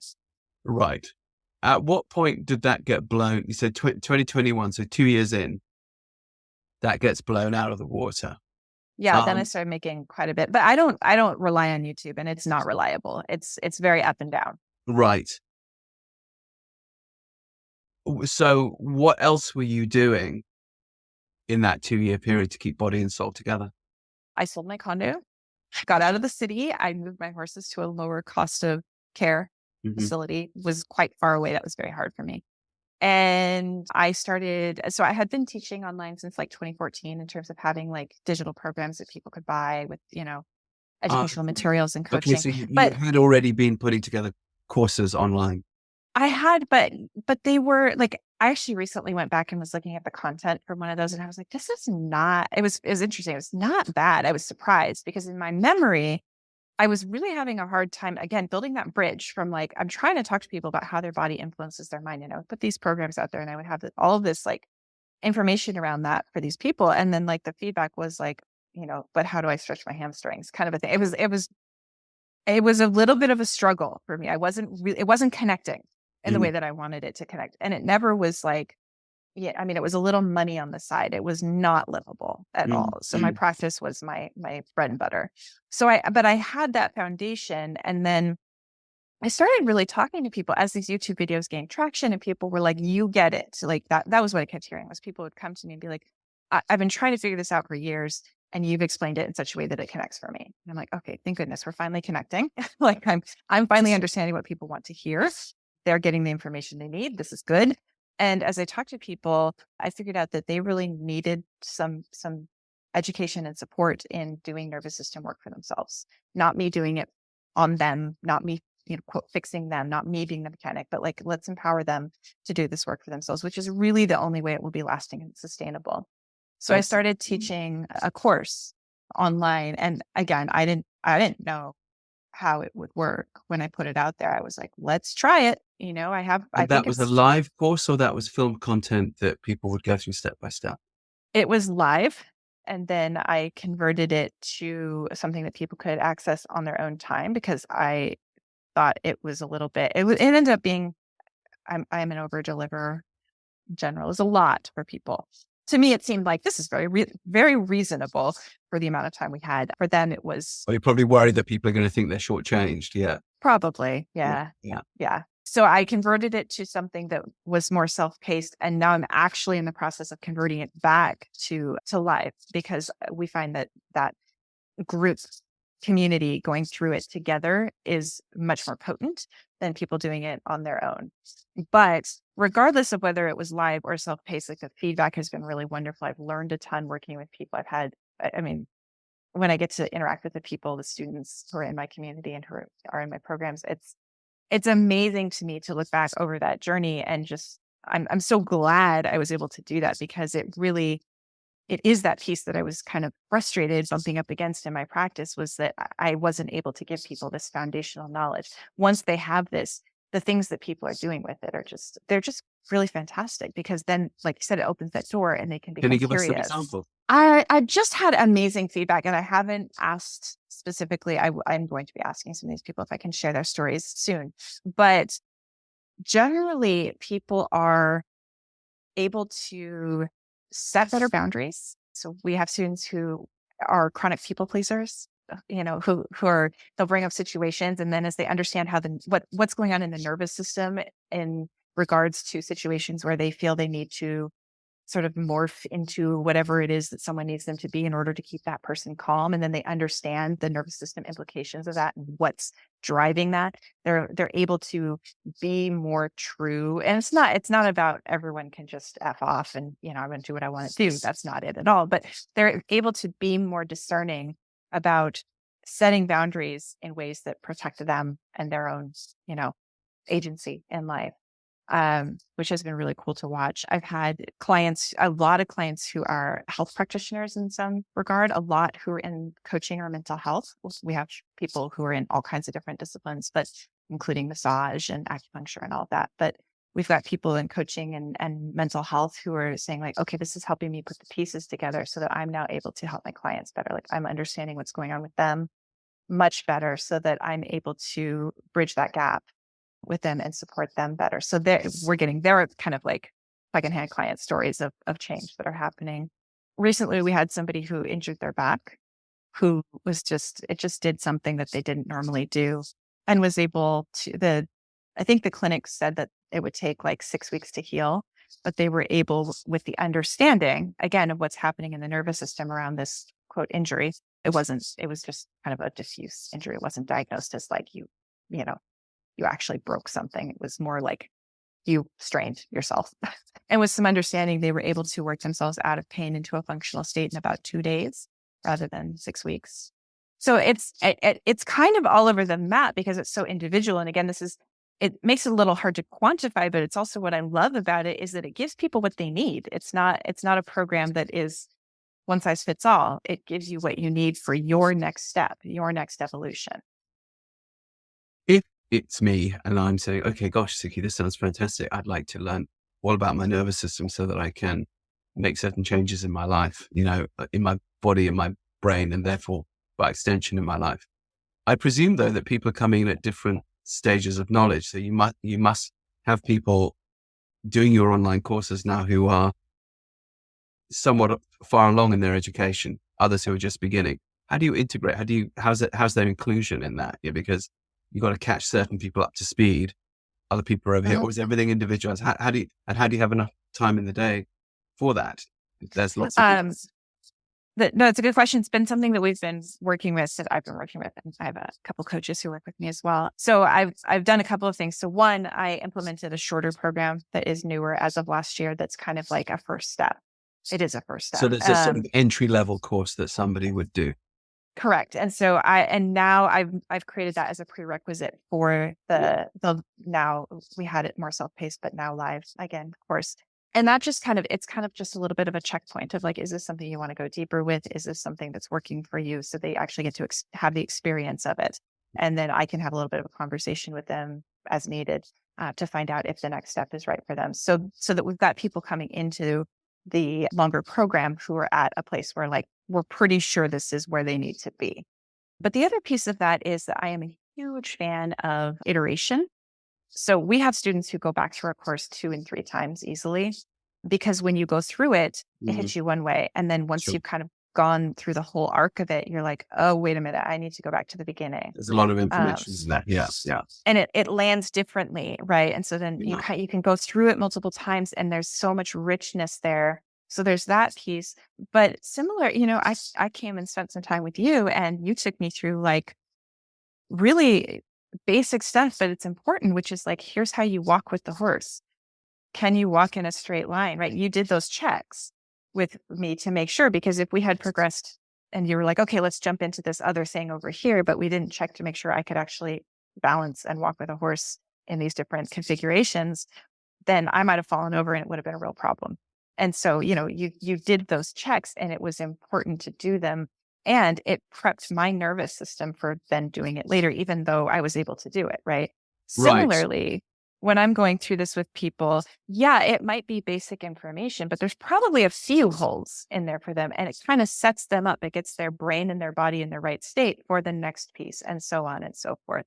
So even if some of it isn't new for people, I still think it's beneficial for everyone to go through all of it. No, I would agree. I mean, it's interesting. You talk about me checking those basics with you when you came and worked with the horses with me.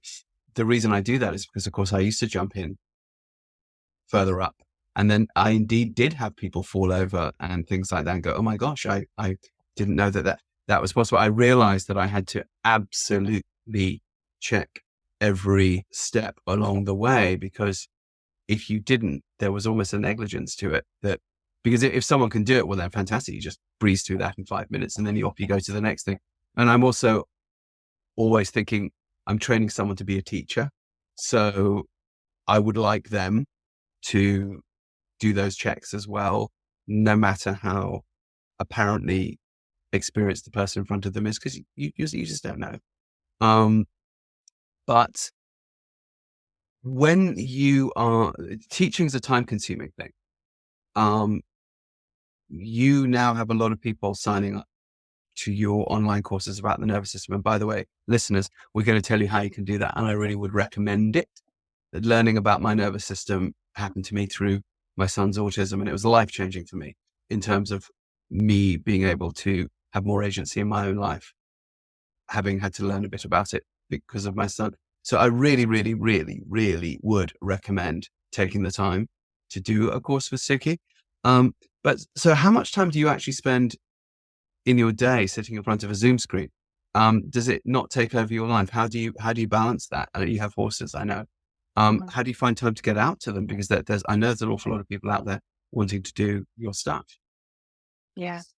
Well, and this is a balancing act that I'm always working on, because as you mentioned, I have to go first and live my life in a way that works for me, so that I can share what that's like for, people who want to do that. They're not going to live my life, but they're going to live their life in a way that works for them.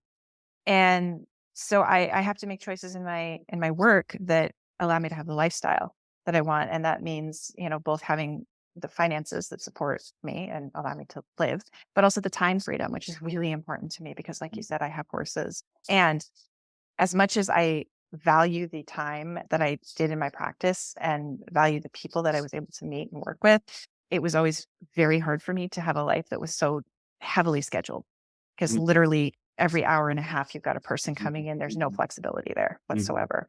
That was really challenging. And I think I hit a wall with that, where like, I can't do it. So I'm very careful to keep time freedom.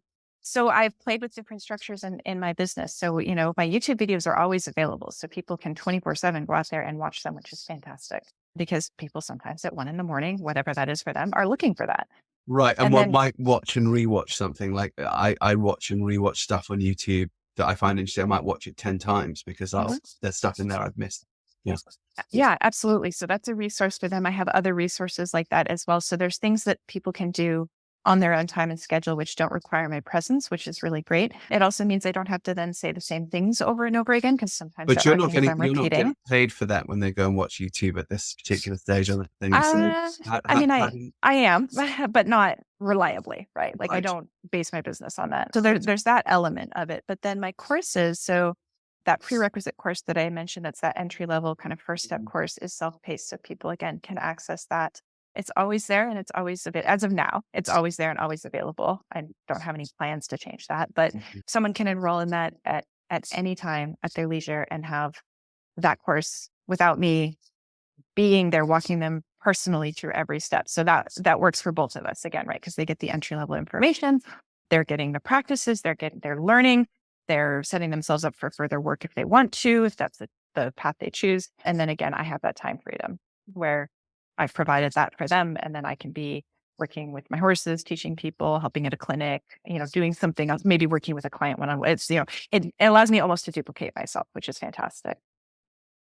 And then the course that I'm teaching live, that was a difficult decision because I made it self-paced for that reason, right? Like you absolutely can go through this material on your own, and it has worked for students. But in observing my students, I felt it was in their best interest to reset and actually teach it live again.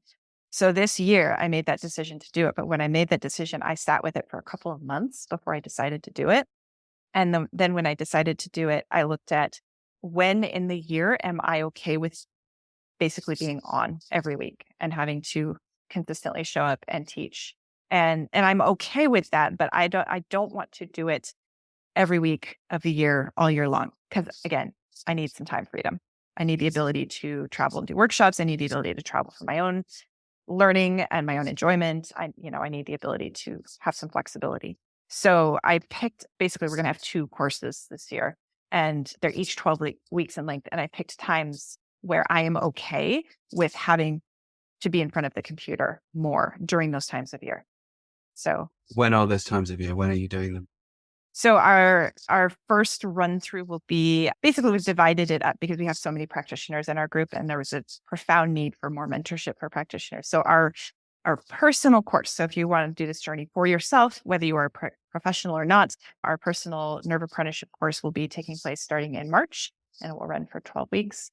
And then people who are in that, who are professionals and would like to get practitioner mentorship and start to learn how to apply it to their own clients more intentionally, that aspect of the course will start in September of this year. And again, it will run for 12 weeks, although there's a break in the middle for holidays. So it's technically over the course of 13 weeks. Okay. So for 24 weeks of the year, effectively half the year, spring and fall, you're going to be live and direct doing that. Okay. And that's when you do that, how many hours of your day does that take up? And what's its effect on your nervous system? Yeah, that's such a good question because it takes up so many more hours than the actual hours that I'm teaching, right? Because I'm preparing presentation materials. I'm, as one of my friends calls it, I'm in the parking lot of it. So like I'm thinking about it, right? So even if all the presentation materials are done and I'm like ready to go, I'm still like putting my brain in that lane to an extent for quite a while before and after any kind of course. So it probably takes up at least 20 hours a week. Yeah. Yeah. Yeah. And that's not including one-to-ones that you're doing or consultancies that you're doing and other things. Yeah. You put it all together, it's a working week. Yeah, it is. It is because there's also, that's not the only thing that, as you know, it takes to run a business, And right? you've got to create the material and film it, and script it Yeah. and all that. But you are living free and riding free through this. And I like my work. I think that's really important too, right? So like, this isn't, yes, I'm sacrificing some time, but it's not, I don't look at it as a sacrifice because I also get the joy of working with my students. I get the joy of putting my head in this material. Like the reason I'm doing this is because I like what I teach. It's not It's not so that I can like sit on a beach and drink Coronas and collect a paycheck, right? I love what I do. Absolutely. No, I couldn't agree more. I love my work. I am my work. I can't live any other way. I dig what I do. Do you think that getting in touch with your nervous system and learning about it properly helps you to dig what you do? I mean, I think for so many people, that is the dream, to not feel, oh, fuck, sorry, I said fuck, but it's my podcast. So I can say it many times I want. But we do not want to be thinking that when we wake up in the morning and go to work. We all go through some phases in our lives where that's been the case. And I think that a bit of time in those trenches is character building, but we don't want to stay there forever. What do you think is if people do want to live free and ride free, they want to break free and they want to self-actualize and all these things, the professional expression of that, what we do for a job, is, of course, really important because that's what's going to give us the livelihood to be able to do that. What do you think is the thing that people could find the most helpful about knowing about their nervous systems that can help free them towards that? Big question. It's a big question. I think that tapping into desire is really important. And I talk about this in my program because, as I mentioned, we cannot exist on a spectrum of like this thing that's unpleasant and then nothingness on the other side. So if we remove pain, if we remove anxiety, if we remove whatever it is that we are like, this feeling, this experience I'm having is unpleasant. I don't like it. I want something different. The universe abhors a vacuum. You can't just take that out of a person's experience and then they're fine. Like you have to put something there. And I think desire is where it lives. And we have been so deeply conditioned to not trust ourselves around desire in so many ways. Yes, with, love and attraction, but like food, like we've been taught we have to measure and weigh and, like we can't trust that the thing we want to eat, like, that our bodies will lead us astray essentially. And those are just simple examples. Taking a nap is a sign of weakness or something. Yes. I mean, in so many ways, we so beat ourselves up for wanting things that nourish us. And we've been conditioned to believe this. Great means for social control. It really is. Keep people working in those factories. Oh, yeah. When you have people who are, this gets into something that I talk about a lot too, which is that when you have a society of people who are dissociated from their felt physical selves, right? Their sense of self, literally our sense of ourself, how we feel ourselves. If you have I don't know if you can hear that, but if you have a society of people who cannot feel themselves, they're divorced from their sense of self, then they will feel anxiety, right? So I look at the science around like amputees, the pain science, right? If you cut off someone's limb and your brain can no longer locate it, then your brain's like, holy crap, this is really dangerous. And you get these weird phantom limb pains because your brain's like, I got to map that somehow. And I'm going to tell you that something's really wrong here. I can't feel it. So I'm going to push the pain button to tell you that it's hurting, even though there's no actual limb there to tell you that it's painful, but your brain is deciding that there's pain. And I think that when we divorce ourselves from our sense of self, when we can't feel ourselves, which we are taught to do, we're taught to numb out all the time, we feel this sense of doom and anxiety around it. And then we become very steerable because we will be sold anything to make that go away. And that is an object like, fashion or a car or jewelry or, something like that. So paying for 10 minutes. Yeah. But it's also ideologies. Yes. You get a very steerable group of people because we will buy ideologies that make us feel better, that make that pain go away. And I think when you start to get people back into their own physical bodies and their own felt sense, we become much less steerable. And then when you get people hooked up to desire, I think that's world changing. Now, when you say desire, do you mean aspirational desire? I desire to write a novel. Or do you mean desire as in, I desire that cupcake right now? Or do you mean both? I mean both. Okay. And usually it starts with, I desire that cupcake right now. But it's also, desire is not It's not simple either, because I think people think, well, if I just let myself do whatever I want, then I'll eat a dozen cupcakes every day.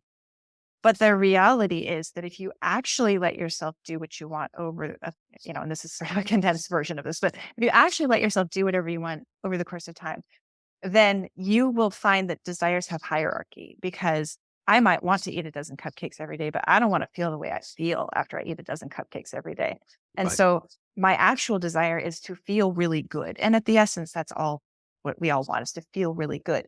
And so my desire will actually lead me to choices that make me feel really good. My desire will lead me to a salad because I know I feel good after I eat vegetables. If our desire to feel good is at the root of self-actualization, and I can see why it would be, because after all, the vehicle that we're going around in is either running well or it's not. And if it's not running well, it's less likely to take us to the place where we want to go. Is the real key, oddly enough, becoming a friend to your body? Is that the real key of self-actualization? To actually learn your body's needs and respect them and nurture them and treat yourself like a loved flower bed rather than like a picked over soccer field. Is that really where it lies? Because what else? And if it does, what is that but the nervous system, really? I couldn't have said it better. Is that what you meant? Because I wrote down at the beginning, I wanted to ask you, you talked about sensing and the importance of sensing. Is that what you mean by sensing? Is learning to make friends with your body to the point where you can identify or that you can have then, what's the word? Appropriate responses to things in your nervous system. So that whether it's, well, I don't have to walk around feeling traumatized all the time, so I'm actually not in danger right now, as opposed to something traumatic happened to me. Therefore, I'm going to walk around in a sense of trauma for 30 years. I would like to have a nap every afternoon, but I feel that I can't because somehow that's letting the team down, even though I kind of know that I'm play a better game when I do. But I am tired right now. I'm just going to burn through my tiredness for 50 years. Does sensing become possible when you begin to identify the nervous system's needs and what they're telling you, respond appropriately to them, and then can you just get more and more subtle with them until the blocks to your desire melt away? Because I know that, and I'm talking so much right now, and I will stop in a minute. I'm just, this is all one question that I'm trying to pose to you. A lot of us have a very love-hate relationship with desire, because there are things that we know that we desire. Let's say it's writing a novel, that you know that you would feel so fulfilled if you did that, but you feel completely blocked from doing it because you feel you're not good enough, you're not worthy of it, you couldn't do it, you haven't got the time for it, there's this, that. You look up, years go by and you haven't written that novel, but the desire hasn't gone away. The desire is now painful. So the desire is now a sense of failure and a sense of, so you push it away and I want to go do heroin or whatever. I am sensing the distress in my nervous system from that thwarted desire. So, and the heroin will certainly make me feel better for a little bit.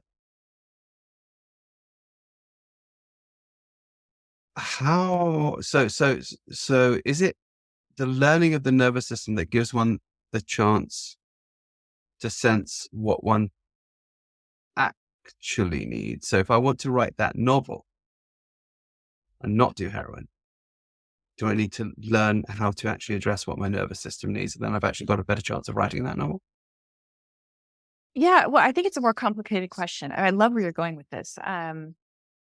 But say you want to write a novel. So I would be wondering, like, why do you want to write a novel? Because that's a really interesting question, right? Is it because you want to write, because you have something in you that you care to share, that you want to get down on paper? Yes. It's important to you to get something that's been formulating out. Or is it that you want to write a novel because you require the recognition of saying, I've written a book, and you want to be able to walk into a room?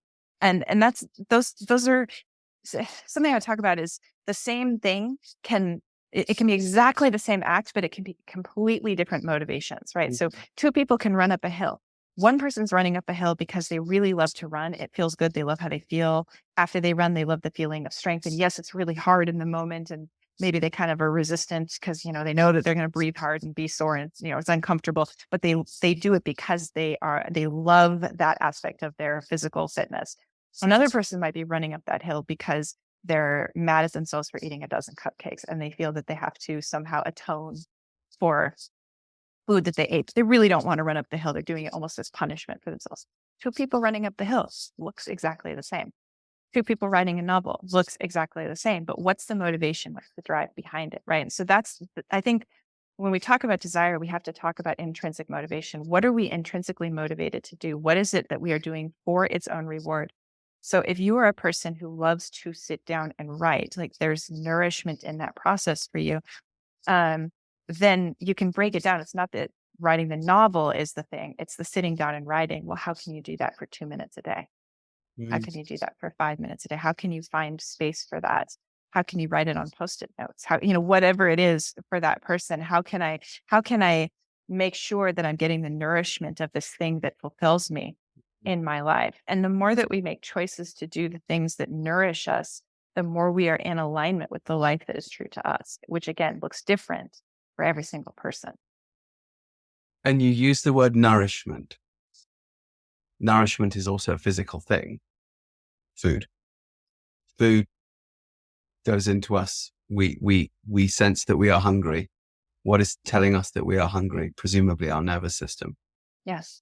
What is telling us when we're full? Presumably our nervous system. What is telling us actually that dozen cupcakes made me feel a bit sick? Presumably our nervous system. It goes back to sensing. You're sensing Right. it. It's the physical sensations that you have. That's how we know everything, right? I think this is also kind of a revelation for people, but all of our emotions are physical sensations that we just They are label. hormones. It's true. Yeah. It's true. Yeah, it's true. And we can, some of them are actually physically painful, and some of them are actually you're right. Mm-hmm. Are thoughts physical? I guess they must be, right? Thoughts are sensory information. So typically when you have a thought, you'll also have a corresponding physical reaction to that. So maybe a facial expression, maybe a certain tension or a posture. It might even just be like a twinge in, somewhere in your inside somewhere, maybe a shortening of breath or a more fullness of breath, right? So different thoughts will impact us, which is where we get if I think a thought, my body will respond in this way. That's true. They're interconnected, but it's two ways. It's a two-way street. So if I want to nourish myself, then I need to become a friend to my nervous system, which means I then have to know what it needs. We are coming up on the over 2-hour mark, and I want to continue this conversation. I'd like to have you on again, because I feel that we're all of the rabbit holes that need to be gone down. If we're coming towards wrapping up this part of what I hope will be a longer conversation, and we want to nourish the nervous system, become friends with the body and nourish the nervous system, so that all these other things that we talked about can flow out from our nervous system. What are the basic steps that you think any Homo sapiens alive on planet Earth would do well to take? I think that the foundational step is to develop the ability to describe your notice and describe your sensory experience. So in 15 years of working with people, I would ask the question, essentially I was looking for like what in your body are, what's your sensory experience in your body? But I would ask that in various ways of like, what are you noticing? What has your attention? I try to avoid what do you feel, because people then usually kind of go off into emotions sometimes, not always. But it's really challenging for a whole society of people who've been conditioned not to notice our bodies, to dismiss our bodies, to, you know, Override. basically, yeah, override's a great word. Override everything that's happening in our body. I mean, literally, when you're a child, they condition you to not move, right? So Sure. you get recess. It's a short period of time that you get to run around, and then So the rest of the override time your you needs to were go to the toilet. Yeah, sure. yeah, and your food, you can't eat when you're hungry, you can't go to the bathroom when you need to go to the bathroom, you can't move when you feel the urge to move. You basically take every urge that you feel in your body and you just suppress it. And then we become very good at this. Well, that's a useful skill, because you can't always just, do whatever whenever. If you're on an airplane, you can't, run around like a crazy person. There's just not enough room. But getting back to a place where you can, like you said, become a friend to your nervous system requires noticing what your nervous system is telling you. And I have found that the people who develop what I call sensory skills, which is the ability to sense and describe your nervous system states, do best with nervous system work. They tend to have the most benefit from it.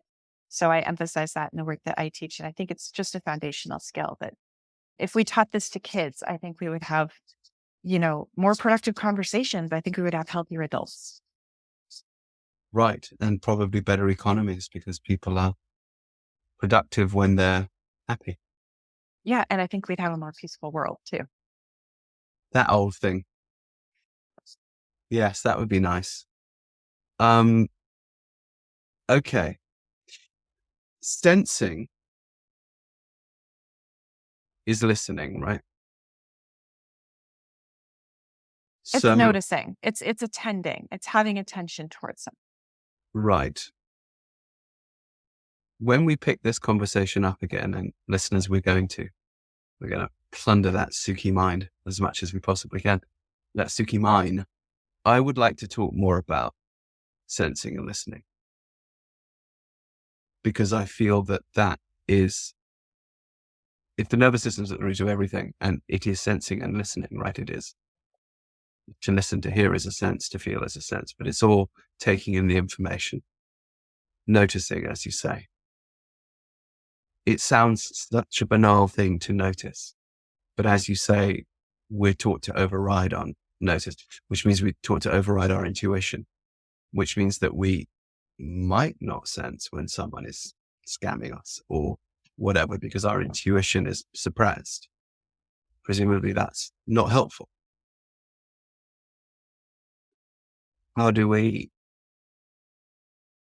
What nervous system work can we do to get back to that more optimal state where we can sense, kind of correctly navigate, perhaps better through life? Can we pick that up next time? Absolutely. So that's a bit of a cliffhanger, guys. But at least you know how to make your YouTube video work, and you know how to listen to your body a bit. But the listening goes deeper, and I want to explore this. So with your permission, Sukie, I think we'll make a date and go for a round 2 of this. So, yeah. I would love that. As I presume a lot of people are driving their cars as they're listening to this. As you sign off, and I want people to know where they can find you. So I want you to give the websites and all of that, emails, everything they can do. But as they sign off and they're driving their car right now, what would you like them to notice, and how? Your peripheral vision.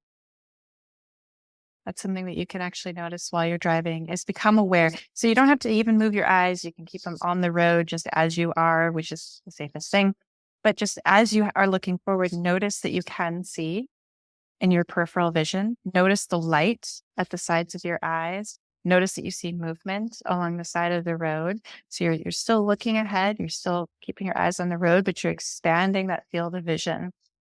And what that does is a couple of things. It helps your nervous system shift into that parasympathetic state.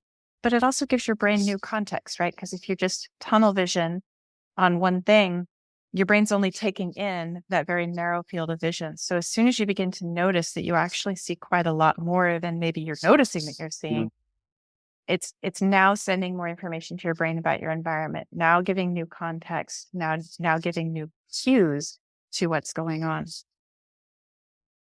Okay. I'm going to be getting in my car soon. I'm going to do it. I was actually doing that, sitting here in the room as you were talking that, and I'm noticing the daybed that's here in the office that's off to my right. I'm not looking at it, but I can actually see the striped blanket on it now with peripheral vision. And I can see the window to my left out of my, and it's true. It feels, oddly enough, a little bit liberating to do that. It's more spacious, especially when you've been staring at a screen. And this is such a great practice. So like when you go from a screen to your car, if you can get out of this tiny little, I have a laptop, so my screen's actually pretty small. This tiny little box that your eyes have been focused on, and actually remind your brain and your body that you have this huge 360-degree environment around you. Yeah. And it's a wonderful thing. All right. So how do people find you, Sukie? Well, my website is wholeBodyRevolution.com. Whole Body Revolution. Yep. W, not just an H, presumably. Yes. W with a W. Yes. As in Whole Foods. Whole Body Revolution. Exactly. .com. .com. Okay. Yep. That's my home on the web. And then I'm obviously on YouTube, and it's youtube.com/Sukie Baxter, spelled SUKIE BAXTER. And I'm sure you'll put the link in. Sukie. Email? hello@wholebodyrevolution.com. Oh, I like that. I'm so boring with my info at and my admin at. You have hello at. God, I'm not worthy. I suck. You rule. I don't think that's true. So hello@wholebodyrevolution.com. Yes. Cool. hello@wholebodyrevolution.com to email Sukie, and wholebodyrevolution.com to check out the website and the online courses. Yes. Okay. To tap into the nature of desire. How can one resist and nurture that nervous system? All right. So Sukie, thank you so much. Thank you so much for having me. Oh, you've given us a ton here in everything from, it's what I love is it's also practical. This is what you can do for your body. This is what you can do to optimize your YouTube video. This is what you can do to nurture yourself more. This is what you can do to free yourself from certain types of past trauma. You've been so informative and so generous with your knowledge. I'm grateful. I'm walking away with tools for myself. I now know what a telomere is. TELOMERE. Wonderful. Which is clearly taken up with genetics. So I want to look at the effects of stress on genetics, which it must be the aging thing. But I wasn't aware of those until today. Thank you. Whole Body Revolution. Okay, everybody, you know where to go. So I'm going to press that dreaded red button. Sukie, thank you. Thank you again. See you next time. Thank you for joining us. We hope you enjoyed today's podcast.